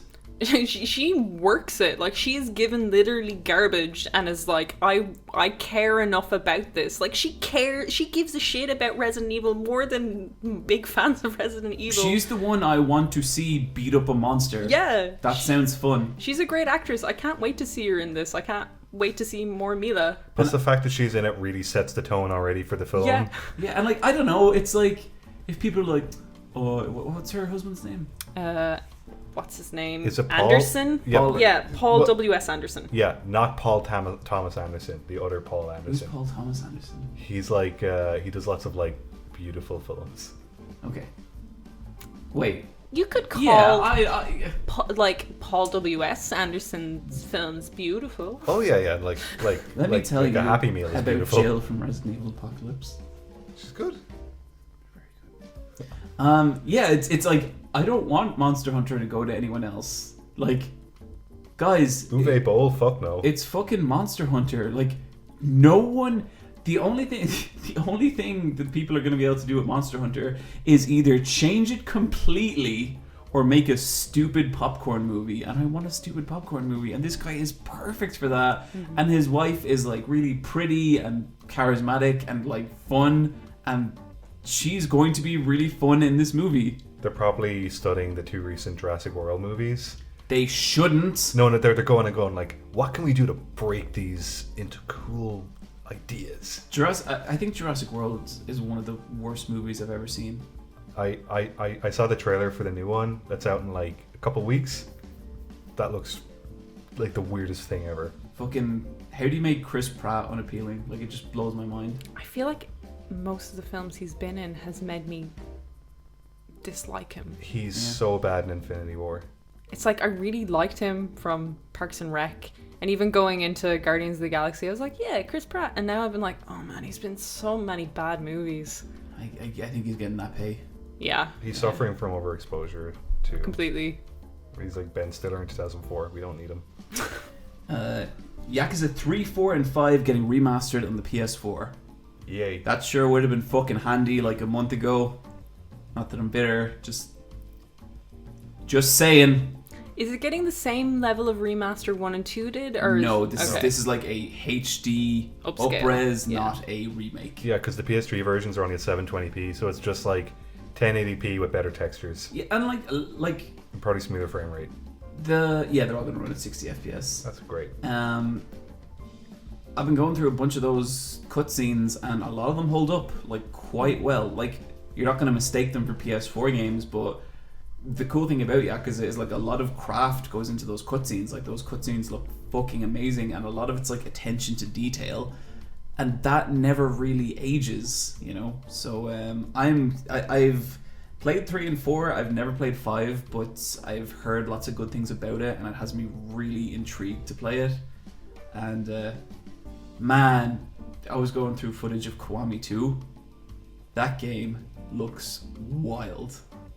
There may or may not be a section where Kiryu kicks the shit out of a bunch of men in diapers. Yeah. The baby club. I trust Kiryu so much. Like, he just beats up the right people. Kiryu is...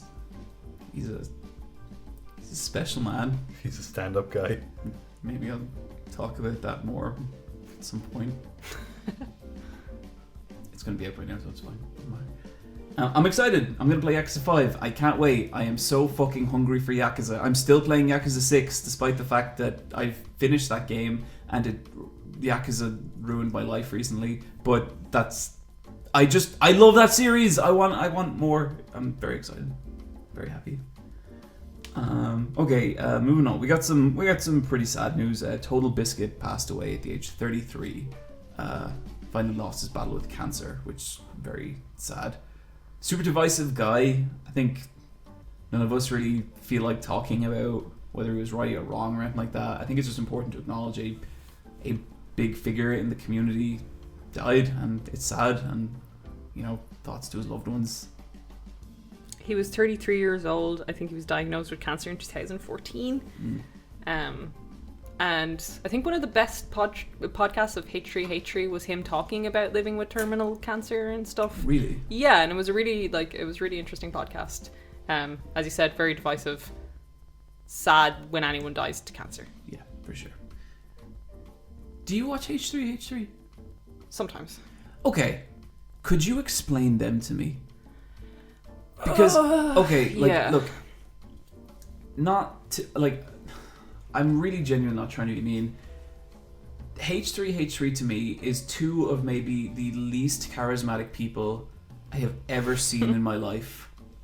And I watched them, and if you told me they had 200 subscribers, I'd believe you.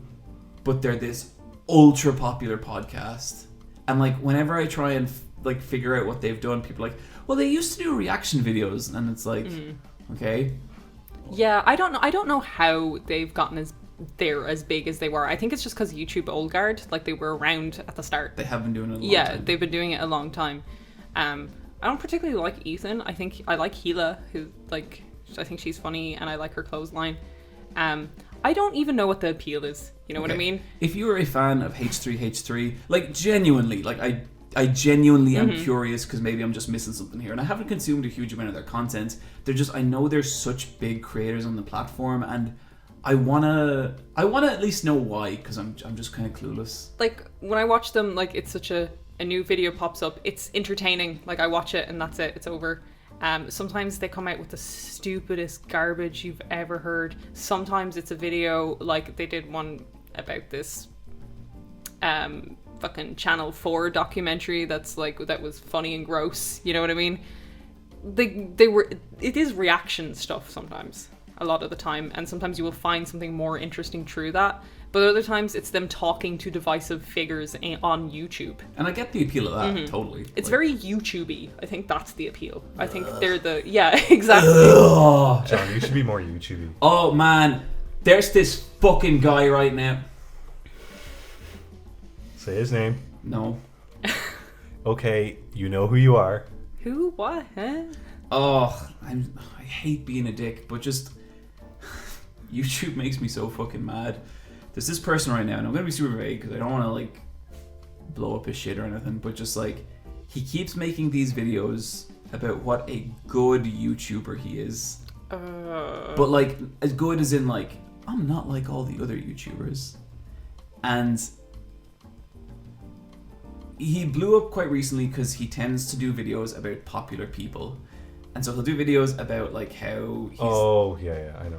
He'll do videos about how he doesn't do sponsors, how he's always gonna love his fans. When other YouTubers say they love their fans, they don't mean it, but he does. So you can always fucking DM him no matter what. And it's motherfucker, try that with a couple of 100,000 followers. But anyway, the thing, and that's all fine, it's cool, it's grand, but what really pisses me off that YouTubers do is he's doing all this, but he's also putting every famous YouTuber in his thumbnail to draw clicks. He will not make a video that that he can't base around a famous YouTuber. So he's just fucking click farming everyone else. And everyone else does that. I don't know. But everyone else fucking does it. But I don't blame them for it. But what pisses me off is when people are hypocritical about that stuff. And YouTube is such a slimy industry, and there's all this kind of shit.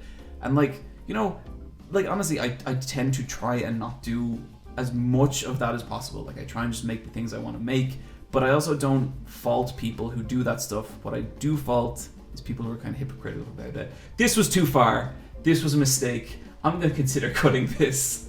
But yeah. Hey, you can get up to vague. YouTube is its own wild, wild west, and there's a lot of internal politics and just weird click things, and it changes every year. Yeah. Think about YouTube 2 years ago. Think about it 5 years ago. It makes me so sad. I watch so many people I don't like just because they're figures in it. You know what I mean? Yeah, you just want to see what they're doing. Yeah, I'm what's this person doing now, or what's happening here? I get invited to join YouTube cabals where we're all meant to share each other's videos. So someone will send out a message and be oh hey guys, just put this video up if everyone like wants to retweet it or whatever. And like a lot of people do, and a lot of YouTubers I really like really like, and it's weird. I don't know. It's YouTube weirds me the fuck out a lot of the time. Yeah, it's kind of like, I don't know, share shit you like. Don't share stuff you don't like. You know what I mean? Do your thing. You know, just do your thing. Don't fucking worry about it. If you make shit good enough, people will share it by themselves. Mm-hmm. But I don't know. Anyway, back to the news. Sorry about that. Battlefield 5 has a woman on the cover. What the fuck? They even put them in the game. That can't be right. And pissbabies piss themselves. But like, I'm pretty sure, now I haven't fact checked this, but my gut tells me I'm right. A woman has never fought in a war. No, never. So what's this about? Honestly, women didn't exist up until 20 years ago. Do they still do they exist right now? Who knows? Well, I don't know. It's just There's a no way to concept tell. created by the SJWs. Detroit become human. Gender's just a lie, man. So like, I really liked the cover for this. I was like, oh, yeah. cool. And then I was like, I bet there's going to be uproar about this later in the week. And lo and behold. oh boy. Oh, it's such a good cover, though. Battlefield 5 released a trailer. But it's called Battlefield V, is it? Yeah, well, that's in Roman numeral. Yeah. For 5. So That's 5. cool. Yeah. But the last one was called Battlefield 1 because it was World War 1. So people were like, well, they call it this 2. And they were like, nah. So... They should have just gone Battlefield 3. Yeah. She's called it Battlefield 2018. People were really upset. When I mean people, I mean like, I don't know, just... A very vocal minority. Stupid dude bros. Are they people? Just like the worst of humanity were annoyed that there would be a woman in a World War II game. This is like probably one of the 20th-ish Battlefield games, and they've never had female playable characters. Wow, that's a nice cover. Like, divorced from everything else, that's the fucking colours in that are sick. Yeah, aren't they Yeah, nice? it's cool. And she's pretty, but she looks badass. It's like, she just looks so cool. The last game they did, not the World War one, the one before that, was like a fictional war set in 2020, and that didn't have women. And like, you know, it's like when people are saying like it's not historical. Shit went real bad for the women folk. Yeah, It's just fucking like- sci-fi means anything's possible. I know, and it's just like people are like, oh, there wasn't women in World War II. There was. It's just like, what's the excuse for your fictional war in 2020? Like, they just didn't put women in the game because DICE sucked up until this moment where they were like, I guess women play the game and put them in it. This kind of reminds me of a story from a while back, and it was about this, it was an RPG set in medieval times, but the whole idea was that it was very, like, realistic. It was meant to be, like, a really faithful recreation of games from that time, and, like, real high simulation, like, villages had their own economy and all this. And so there wasn't black people in it. And people were like, hey, no people of colour in this game. And then the guy was like, yeah, well, there was no people of colour back then. But then all these scholars came out and they were like, well, actually, there fucking were. But he refused to back down, and it turned into this super... Just fucking put people... Who gives a shit? Put people in your game. And it's such revisionist history to, like, ignore people telling you, actually, this is the facts. And you'd be like... That doesn't line up with what I made think. a bunch of tweets. I don't want to do it. Yeah. Yeah. No, this is a great opportunity. Also, the game's in first person, so like... Yeah, get over it. Yeah, you're not... And plus, they're all going to be in gear. You won't be able to tell who's a male or female when you're shooting them. It's not about women in the game. It's the fact that, like, they're like... And it's just, like, the whole... You're putting politics in your game. It's a game about war. Like, the most political thing. No. War's about winning. And there's nothing political when it comes to winning. Yeah, exactly, Brian. Yeah, I mean... It's fucking stupid. Yeah, this sure seems like a thing people will get mad about. Mm-hmm. But, yeah. The special edition is €20 extra, and that has a man on the cover. So There you go, fuckers. go buy that one. There you go. Everyone's happy. They probably knew that. They were like, they want to get a bit more money out of it. Yeah. Let's just do this. Yeah. Shenmue 3 delayed another year. I can't believe that development on that game is going so fucking awesome that they're like, guys, let's just fucking keep going. I just think they must be super on schedule, and then all of a sudden they were like, I think we can just pack a little bit more in. I bet they're like, man, just the concept that made Shenmue important has translated so well to modern day gaming, and it's just everything about this game is just because it's not like Shenmue was a big landmark title that was made impressive because of the new technology and not a whole lot else. Yeah, because like the guy who directed Shenmue, I know he hasn't directed a game in the better part of 2 decades, but like it would just be pretty seamless for him to just go right back into directing a game, wouldn't it? Yeah, and like with a Kickstarter budget as well, yeah, that is not even a quarter of the original Shenmue's budget, just perfect. I fucking love Shenmue so much. I think we talked about this last episode. Yeah. Weird broken karate boy, right here, buddy. But I'm not overly hopeful of this. I want it to be good. I think I'm going to enjoy it. They should have never announced a release date. Like, if they have to keep pushing it. Like, Yeah. just stop. Don't say 2019. Just say it'll come out. Just say, it'll just say PS5. Just leave it at that. Little PS5 logo comes up and then just hear, oh shit, and it turns off. Whoops. Oh. Still to this day, it's the most funded Kickstarter video game project. Mm-hmm. Wow. Mm-hmm. Yeah.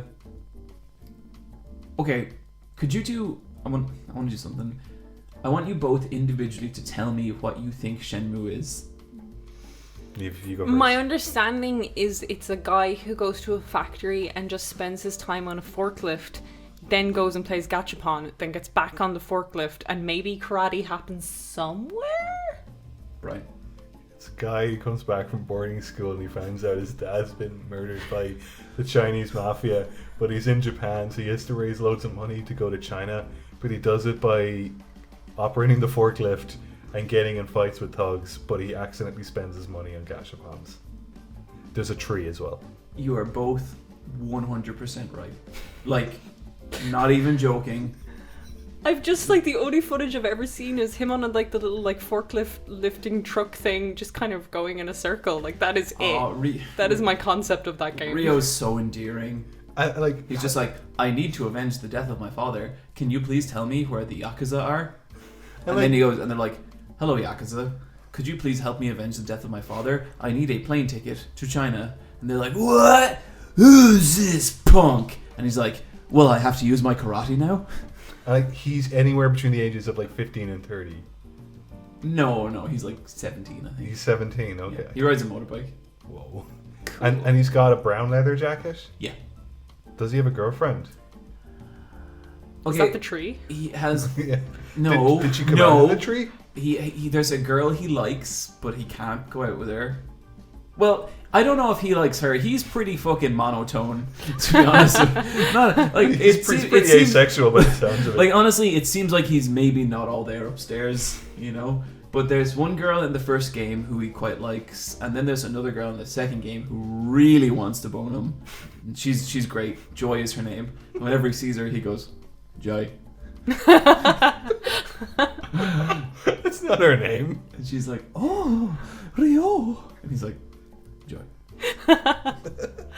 Oh, she was like, I will bone you someday. and so why is there a tree in the game? What's the Shenmue tree? Is it a... Oh, sorry, the Shenmue tree. Does it speak? Like, is it a... No. Is it just a tree? It's like the tree. There's no magic in Shenmue, except the magic sword he finds at the end of the first game at the end of the second game that shoots out a bunch of lasers that is actually super magic. Are there any... So what's the point of the tree? Oh, there's also a genie. But the tree is not magic. I mean, who's to say? What the... I kind of imagine it like the Willow mom from like Pocahontas or shit. There's a bit where you listen Grandmother to Willow. Yeah. you listen to a tape recording and you hear a bird on the tape recording and you're like, wait, there's only one shop in this whole village that sells that kind of bird, and so you have to go around to every bird shop and find that bird. How many bird shops do you have? There's more than one bird shop. Yeah. And then, this village's economy and is then weird. Rio's like, can you tell me about who bought this bird? And the guy who runs the bird shop is like, not until you do something for me first. You gotta fetch quest your way And out then of you it. fetch quest, and then you find the bird, and then you eventually get into a fight with a woman at some point. and then you fight a genie, and then Landy flies off on a helicopter, and then you go to the third disc, and you literally run through a forest with a girl for the entire disc, and then they find a magic sword, and then Is there a bad friends, guy? 20 years of your life just fucking goes by, and you just fucking talk about it on a podcast one day. Did he kill anyone with the sword? No, Is there a boss? Landy does not need a sword, Neve. This guy is a fucking stone cold killer.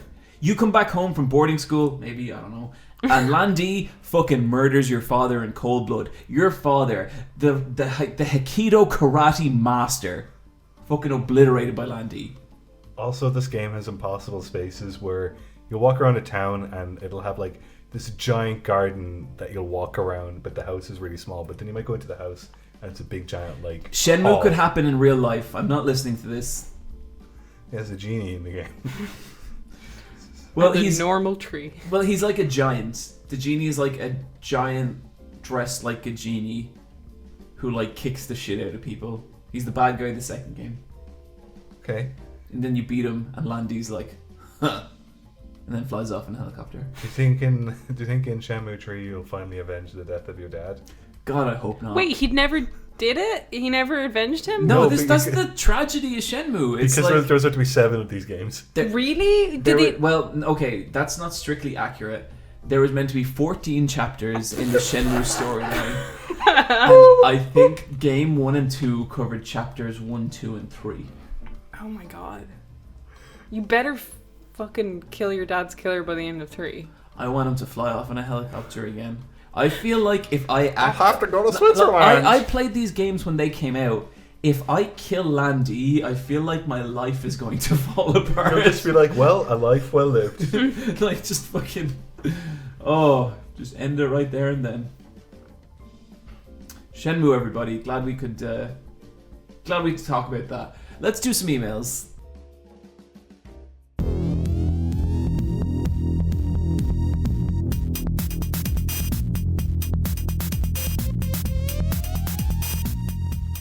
This first email is from Oscar, Tekken 7 and the Truth.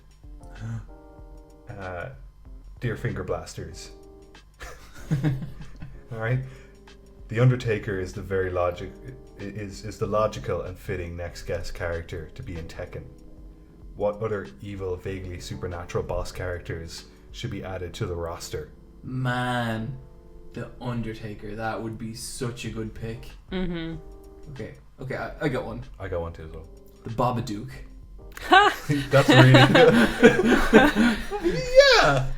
Although, like, the Babadook has been, for some reason, introduced as, like, LGBT people have accepted him as a gay icon. Do you not know why? I know why, because of the Netflix, Yeah. like, description. I would still love to beat the shit out of the Babadook. Really? Yeah, he seems like fun to beat up. He's really I lanky. don't know if I could. I don't think I could. I wouldn't like my chances against the Babadook. Oh, I think you could drop him. Really? Yeah, easily. The fucking Babadook? Yeah. So how's he designed in the game? Is he like a shadow? No, I think he's like a solid, tall, gangy Yeah, man. with a top hat. Okay, cool. So he looks like an Edward Gorey design. No, I think on my list of things I could beat up and not beat up, I would put him in the not beat up category. Man, I guess I'm stronger than you. That's not. John, you're not that strong. I'm sad. The world's weakest podcast host. John's doing this thing where like his gums are expanding over his teeth. My physical strength is one of the few advantages I have in life. Yeah, but between the two of us, if you had to fight either of us, we'd win. Oh my god! What every fucking like Cut. 4 months this conversation comes up. Because Neve actually fights, and I fight like a dirty monkey. Just throwing poop everywhere. Yeah. Who would you put in it, Brian? Darth Sidious. Oh, cool. Yeah. Lame. But That's you know- so lame. That's not lame. yeah, Let but- me tell you about the fucking Star Wars characters in Soul Calibur and how shit that sucked. Yeah, but like it's just that like it's totally believable that they'd had Darth Sidious because they've had Yoda and Soul Calibur and shit like that, and Darth Sidious would fit in that world. Yoda was terrible. Yeah, he was. That's why I don't want Yoda in the game. I want Darth Sidious. I just think like because he's wearing a robe, so it's really hard to read his kicks. That's bad. No, that's good. It's a good idea, and he's got lightning blasts coming out of his fingers, and like it's really really hard to tell. Who would you put in Neve? Pope. Yeah, that's awesome. He has the exact same moveset as Darth Sidious. Yeah. Oh, He's just a Shoto The clone. Darth Sidious is just like a costume swap for the Pope. now I'm into the idea. I also want to give a shout out to the person who sent an email in, and it was like, John, you don't want Kiryu in Tekken, you want Heihachi in Yakuza. Like, that was the entire email, and it's like, yes, perfect, you're completely right, that is what I want. So, appreciate that. I want a narrative Tekken game so badly. Let me tell you about a video game series called Yakuza. I want a Tekken one. Yeah, let me tell you about a video game series called Yakuza. But Kazuya is cooler than Kiryu. Okay, that is not true, first of all. Like, that is flat out not true. But don't worry, because there are characters who are lamer than Kiryu in Yakuza who are Kazuya. Cool. Like, they're not as cool as Kiryu, but the only person cooler than Kiryu is fucking Majima. So it's fine. And Jin Kazama. Jin Kazama is a little fucking deviant art nobody. He's a shitty, weak, decrepit version of Kazuya. He's like Heihachi if you suck everything cool away and just leave this like weird Photoshop man. You're so right, and the reason you're right is when I was around 13, I used to do chibi comics where my OC was Jin from Tekken. Listen, and Joey Wheeler from Yu-Gi-Oh! I was 13 years old. Christ. I've done my fair share of Jin Kazama fan art in my day, but I have lived through it and become stronger. Can't let him go, love him too much. Like, that's cool no, it's not cool. No, it was terrible, I had no friends. Like, yeah, I can tell. You do two great friends instead. This one is from Camille, and she says, I love hearing you guys talk about content you like. You're also passionate and well-spoken and great at breaking things down piece by piece. We are? Sure. Okay. That said, I have a bit of a selfish request. I've heard you guys mention a few games before that you seem to love, but you never quite gone into why. John, would you mind talking about Final Fantasy VII? Brian, I'd like to hear about Yoshi's Island. And Neov, would you share your thoughts on Final Fantasy X? So, will we go in that order? Oh, I think I need to think about that one for a second. Do you need to think about Final Fantasy X, or are you ready to go? No, it's the best RPG. The best JRPG. There you go. Yeah. No, it's great. I really like Final Fantasy X because I love all the Final Fantasies. I'm really big fan of the series, but I really like 10 primarily because of the setting and the characters, particularly just Tidus. I really like the inclusion of a character who feels emotion and was emotional and had reasons to be emotional, and that relationship with Yuna and the Guardians, and just kind of something awful happening and you not knowing what it was, like Tidus going through this narrative, not knowing the real truth of a situation, and kind of it coming back and him realizing he was pushing someone he cared about to their demise was just really, really heartbreaking. Who is he pushing? Yuna. He didn't know she needed to die to defeat Sin. I just find the narrative and the storytelling of Final Fantasy X to be some of the best I've ever experienced in gaming, and it's one I have really played with revisiting. Like, at some point I want to get that HD remaster and kind of just the first couple of hours, because it's been so fucking long. It's a good remaster, and like the soundtrack of Final Fantasy X is great, and I'm such a I go on and on about world building all the time, and that was one of the games that made me care about that stuff. That was one of the games that had different little communities, different little, like, Luca versus, like, Macalania versus the Thunder Plains. There was just like you going from these very hyper different locations all the time, and the design being so strong that I was always looking forward to seeing what was next, and it really felt like a real adventure through a world that was completely alien to me. I think the post-game stuff in that game was awesome as well. Oh yeah, with on the Like- camlands and stuff. Yeah, and like the dark aeons, like those things were kind of impossible. I really like the battle system of 10 a lot. I think out of all the Final Fantasy games, Yojimbo might be my favorite summon. He's such a cool boss. So fucking cool. I love the idea that you would summon something and it's just like, pay me. Yeah. And even then it's like, I'll still decide what I want to do. Yeah. But it was such like a saving grace. Like you could call him and he could just cut everything in half If for you paid him enough, the more you pay him, the more it would increase the likelihood that he'd use, I think, I can't remember the name of the attack, but it was just this like attack that would kill anything. Like if you can get him to do it on the last boss is dead. Sweet. Yeah. And he looked amazing. So yeah. Really like Final Fantasy X for a whole host of reasons. It's really it's hard a to cool break game. down, but like one of my favorite games of all time. Yeah. I'll talk next about Yoshi's Island. So this is Super Mario World 2, Yoshi's Island for the Super Nintendo. This game has the best graphics of any video game ever made. And I mean that in terms of clarity and the visual design. Not in terms of technology, because it's a 16-bit game from like 20 years ago. I just think this game looks amazing. And I love the soundtrack. I love that it's a prequel, and it's one of the first kind of games that delves into Mario lore and explains like Mario and Luigi were babies delivered by the stork, but they got intercepted by Kamek, the Magic Koopa, and baby Luigi gets kidnapped and baby Mario lands on a Yoshi's back, and him and the other Yoshis have to travel across like a very early version of the Mushroom Kingdom to save Luigi. So it's kind of like the beginning of Mario lore. Yeah, but then I also When Mario lore was fucking weird and cool. because like I also thought Mario was a plumber from Brooklyn, and he is, but then this was like nah, he's his parents live in like a house in the Mushroom Kingdom.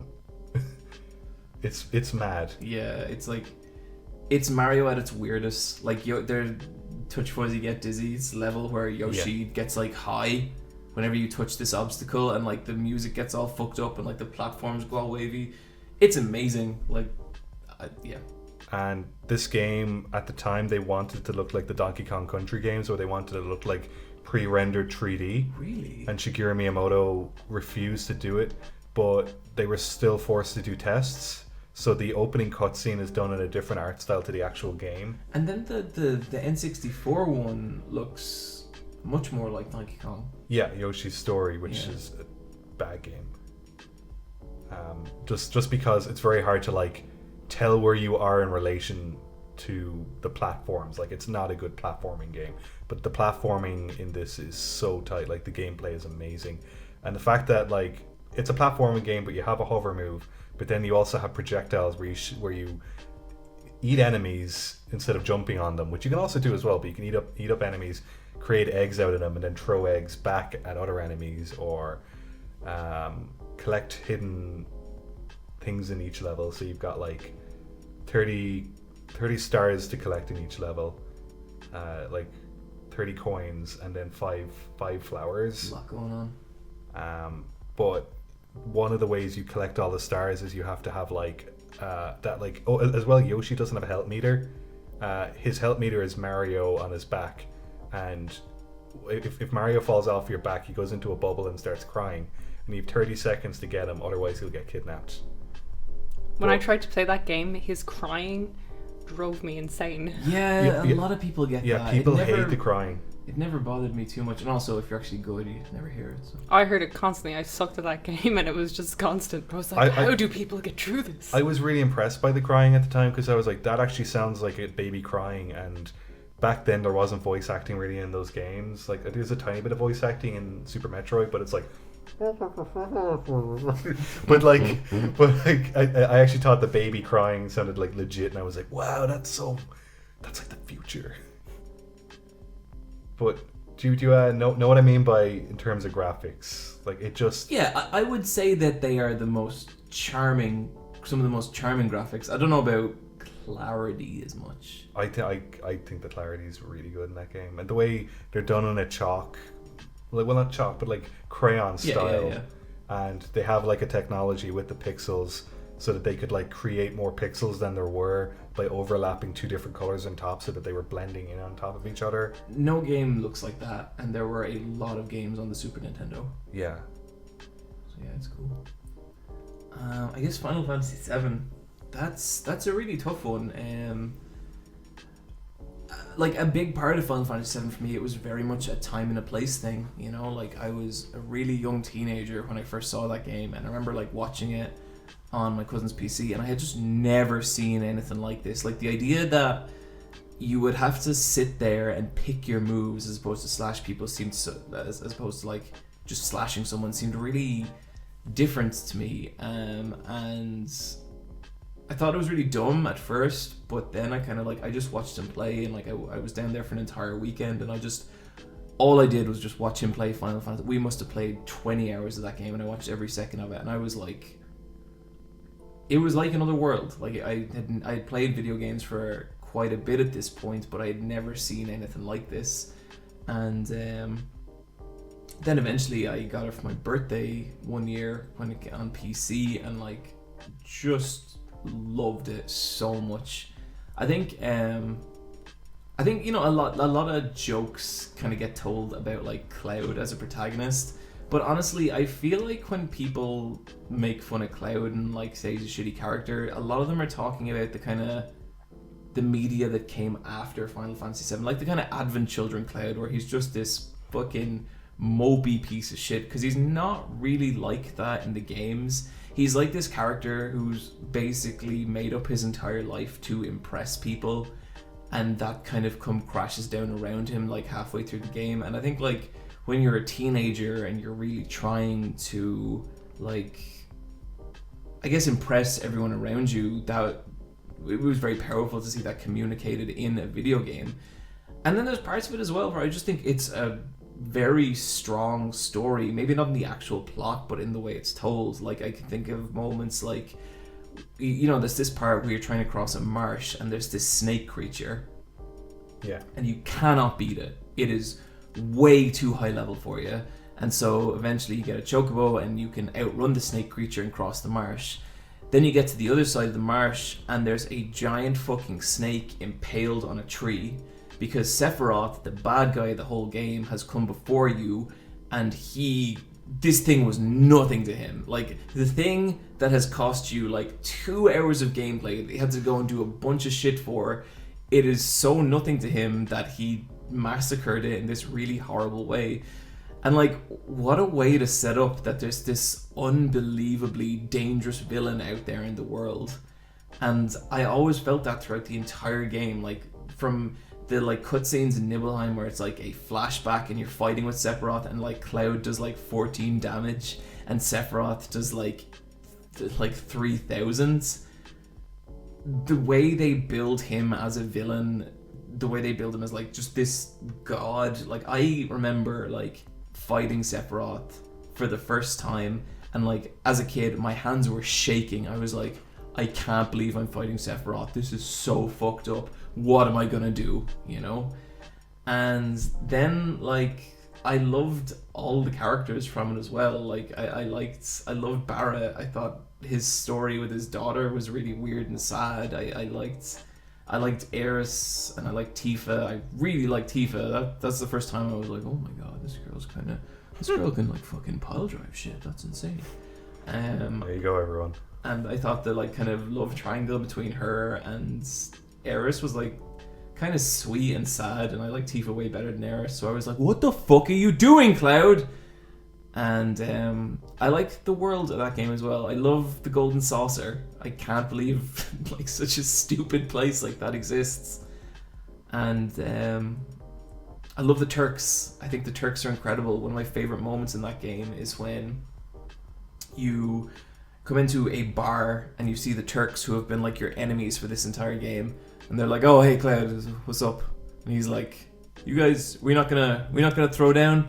And they're like, "No, buddy, we're off the clock right now." And he's like, "Oh, okay." And it's like this group of people who you've been like warring against is like, they're just regular people, but they're just doing their job, and their job is to kick your ass, but they don't have to do that right now. So like, just sit down with them, and it's kind of nice. It's like that bit in John Wick 2. Yeah. In that special hotel where you can just, it's peace. Yeah, and so like, as for like the game's like deeper themes and messages, I don't know that there are any because it's been so long since I played the game. But like, when people ask me my favorite game ever, it's, I don't know how you judge that, but I know when I think of Final Fantasy VII, I feel real fucking good, and I get all these like really nice nostalgic emotions about it. I am actually gearing up to do a replay of that game soon because the rest of the year there's not that much I want to play out, and I am very curious to see if this game holds up and maybe to do something with it if it does. But yeah, that's my favorite game ever. It's like, it's so wild that two people on this podcast, our favorite games ever, it's Final Fantasy ones. And like, for me, Final Fantasy X is kind of interchangeable with 8 sometimes. I really love 8 as well. And then just to have 15 be like garbage, literally the stuff fucking we've garbage mentioned about like just characters, about world, about all of this kind of stuff. Everything is just, we just said we like about Final Fantasy is not in 15. Like, oh, the game. I'm gonna beat it. I'm still gonna beat it. Do you know, every time I say I'm gonna beat Final Fantasy 15 on the podcast, we get a bunch of comments of people being like, "No, dude, you don't. Just don't. Yeah, it's fine. Yeah, I beat you." it's fucking Prompto piece of fuck. Okay, this next one is from Ryu. Hey, let's fight a boss crew. I'm a straight male teenager, and I found out that I have a soft spot for media which includes homosexual romances and relationships. In the last year, there was a significant increase in this sort of niche. Gone Home and especially Life is Strange gave me this feeling which no entertainment product ever gave me before, and I can't describe the exact reason why. There is also media about gay guys, Yuri on Ice or Sommersturm, a not very good German-made movie that I enjoy. It's probably because it's a more unique experience. You don't get to play as a lesbian high school girl very often, and it's more interesting as the typical straight romances. These are enjoyable as well, but this spin gives it more of an identity and makes it more interesting because it wasn't done that many times before. Do you think this obsession is weird, and what are your thoughts on media about a gay relationship which is enjoyed by a mostly straight audience, such as the Yuri and Yaoi genre, for example? I don't have a problem with them whatsoever, but I'd like to hear a little discussion about this, especially Neve's opinion on the subject would be interesting. Well, let me tell you who knows about gay relationships. It's me and Brian. Go for it. They're sweet. Take it away, Neve.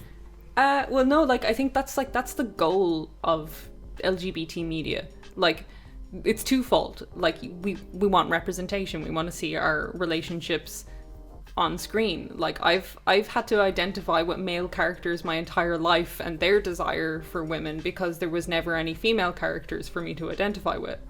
So the goal is to have representation for me, but it's also to normalize gay relationships to people who wouldn't before have like recognized them, you know what I mean? So the fact that you love like gay media is amazing. That's so great. That's exactly what needs to happen. Like, more people should be watching LGBT stuff and loving it for it being LGBT stuff. You know what I mean? Because some people are like, oh, I hope the day where we don't have to have this difference between gay and straight stuff. And I was like, there is a difference. There always will be a difference. You know, like currently, especially, it's good to acknowledge the difference, you know, and to enjoy it for it being a different type of relationship.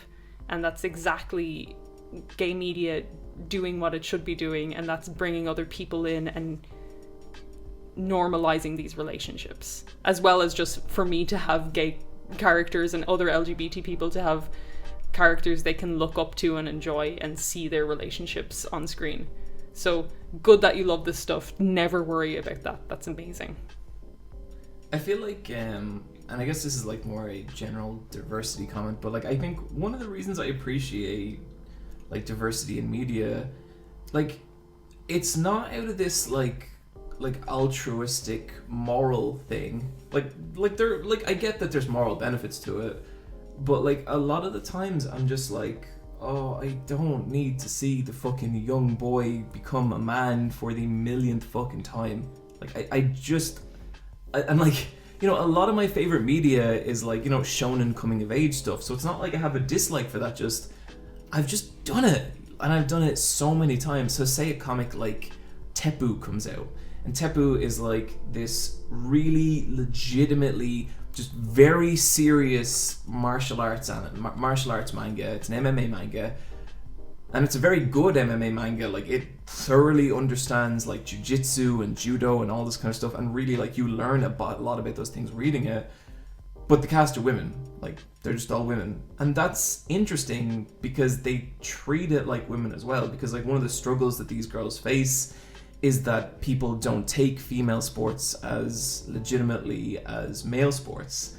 And so there's this really interesting other angle to it that they really engage with. So I'm not reading the same martial arts story I've read a million times. And like, I'm separating this from any sense of like bettering society or anything like that, because the point I want to make is I think this stuff is genuinely, it can be more interesting. It can be looking at a tired story trope through an entirely different lens, and it makes it feel really fresh and interesting. So I guess for my purposes, like, I like seeing that stuff. You know, I think it's just, I love media that makes me experience things from another person's point of view, and so like that's why I like to see like more diverse range of characters. It's not just a moral thing. I'm never going to watch anything out of a purely moral obligation.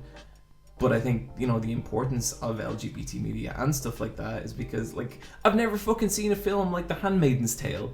Never in all the hundreds of films I've watched did I see anything that felt like The Handmaid's Tale. The Handmaiden, sorry. And that's really cool. And that film would not be that film if it wasn't a love story between two women. Mm-hmm. And I think that's amazing. I think that's really cool. Like, you know, obviously, like, diversity doesn't make films good, but it can sure make good films more interesting. Yeah, for sure. Like, you know that TV show Skins? Like, the best couple in that are Naomi and Emily. Like, their romance is the most interesting. Totally. Just because, like, okay, so like each couple like will have some sort of conflict, because, you know, it's a TV show. They have to have some sort of conflict to keep the story interesting. But their conflict is they're coming out to each other as well, so there's a social pressure to it, and it's just like you have like your romantic storyline, but the drama from it is way more interesting than your usual romance. I remember when that was airing, like we used to like I was in college and we used to have like a party where every like gay person I knew would come over and we'd watch it, because we hadn't seen, there wasn't that many lesbian relationships on, so we were just like rooting for them so hard, and it was such a messy like it wasn't the best relationship ever, but the fact that we would just used to get everyone over, just be like, holy shit, some gays are on TV, you know what I mean? I do like the main episode. I think that's a really well made episode. It's like 10 years old now. Yeah, that's insane. 10 years. Yeah. And then they did like a follow up to What Happens to Them, and it's shit. Yeah. Well, you know, I didn't even know that happened. Oh, it's not good. You know how like there's a trope where like if you have a lesbian couple and things are going real well, what happens? Do they die? Did they kill one of them? Yeah. Wow. It sucks. It is. What so happens? It's your destiny. Yeah. Like, for me, I guess it's just an environment where they can experiment and they can try something different, and there's no tropes or cliches or anything, or the tropes and cliches aren't as grating. It's comforting to watch.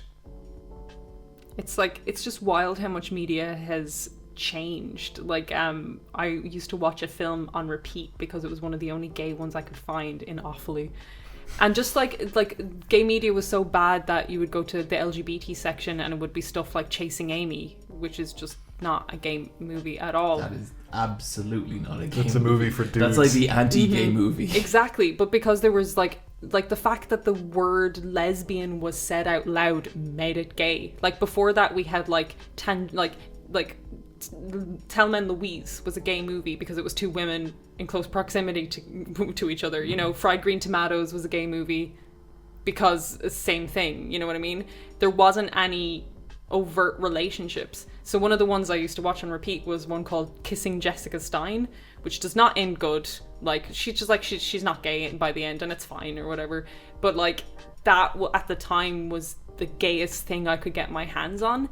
And now we're in a time where there's games like Life is Strange, you know what I mean? And we can get emails from people who like are seeing like this whole different narrative, you know, and like that's amazing. That just shows how much progress, as slow as it's been and how as little there is out there, it's happening, you know what I mean? And people are hungry for it, and it's not just gay people who want to see it anymore. And that's awesome. Yeah, like you're not fetishizing it at all. You're just looking for interesting media. And Yeah, I think like it does bother me a little sometimes when I feel like shows kind of skirt the edge. It's like, just fucking do it, just do it, you know. But I know that's like its own thing as well, and like there's a history of that kind of stuff. So like I get that it's great email. And with that, we're gonna move into our loot drop.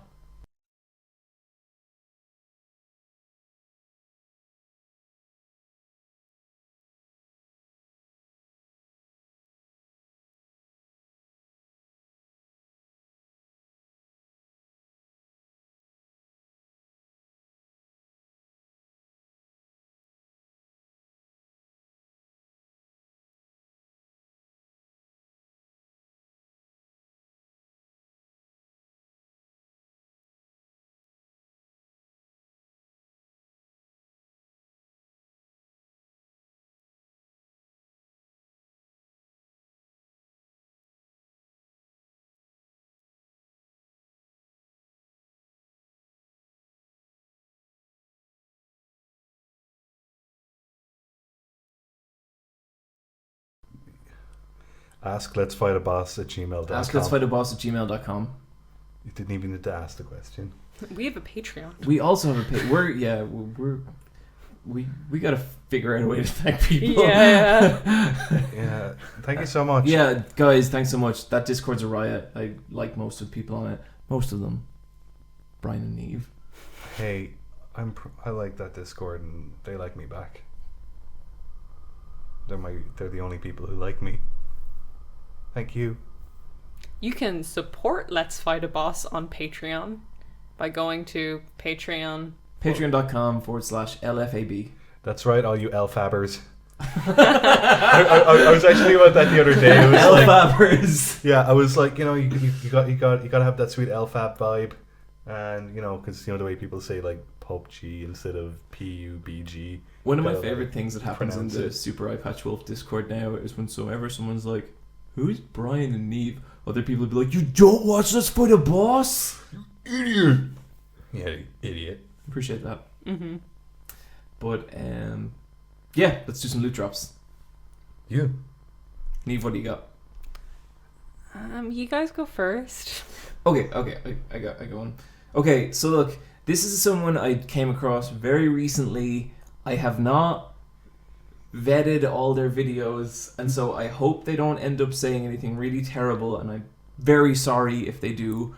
But I also got a lot of enjoyment out of this one particular video, and I think other people might as well.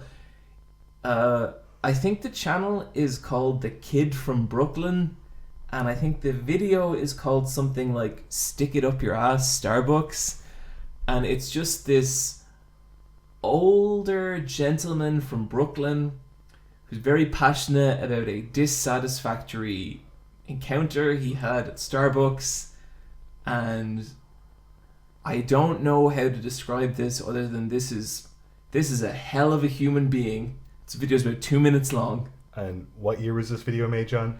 It's 12 years ago, so he might not be alive anymore. Maybe it wasn't 12. It said 2006.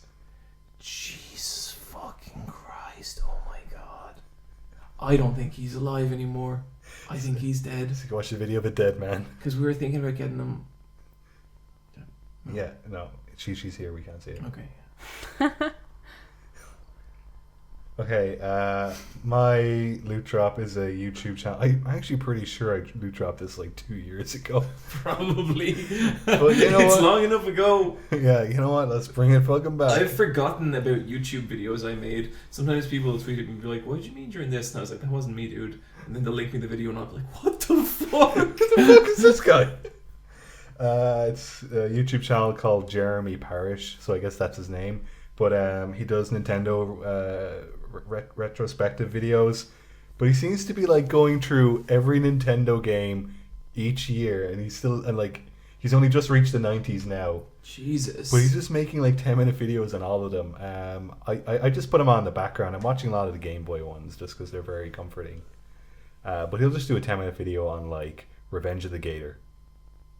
Eve, you don't even have a loot drop. No, I do. You didn't at the start of this conversation. No, I do. Like, Well, let's just check the docket. is it empty? Why don't you tell? Yeah, it is. Tell us, Jenny Niamh. Nicholson did an amazing video about Forces of Destiny. Oh, I haven't watched What's this Forces yet. of Destiny? It's a Star Wars toy line for girls. Oh, cool. So like they're fashion dolls, but they suck butt. And Jenny Nicholson is amazing because not only does she tell you that something sucks butt, she tells you how to fix it. And if you were a girl, are a girl, you play with toys, just her rationale for why it's a bad girl's toy specifically is so perfect. It goes into like it's like a whole reason why girl toys are kind of bad sometimes. And it's just a really fascinating video because of how she problem solves a bad thing. Then another channel I want to loot drop, and this is for people who do figure collecting.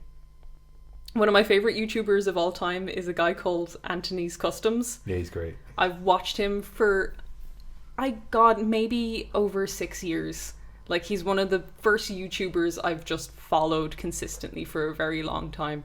And what he does is he does figure reviews. He does Marvel Legends. He does import figures like SH Figure Arts and Figma. And I've watched a lot of his One Piece figure reviews the past 2 weeks as well. He's a great figure reviewer. He will tell you how a figure works, like what's good about it. And like Jenny, he will tell you how you would make that better. And I've learned so much about just the design of toys. That's cool. Wow. Through Anthony's Customs. And also he's just like a funny guy. Like I like his vibe. He's very serious, but there's a real charm to him. Cool. That sounds awesome. Guys, I think that's a podcast. It may be. That's a podcast. What was that? It was nothing racist, don't worry. Sorry. Okay. I feel like you two are really walking a fine line lately. And you're not? I am the goodest person. The goodest person? Yes. Oh, wow, okay. Fucking I sit here and I just do my job and I am fucking tormented week in, week out. John's a Vore, bye. No.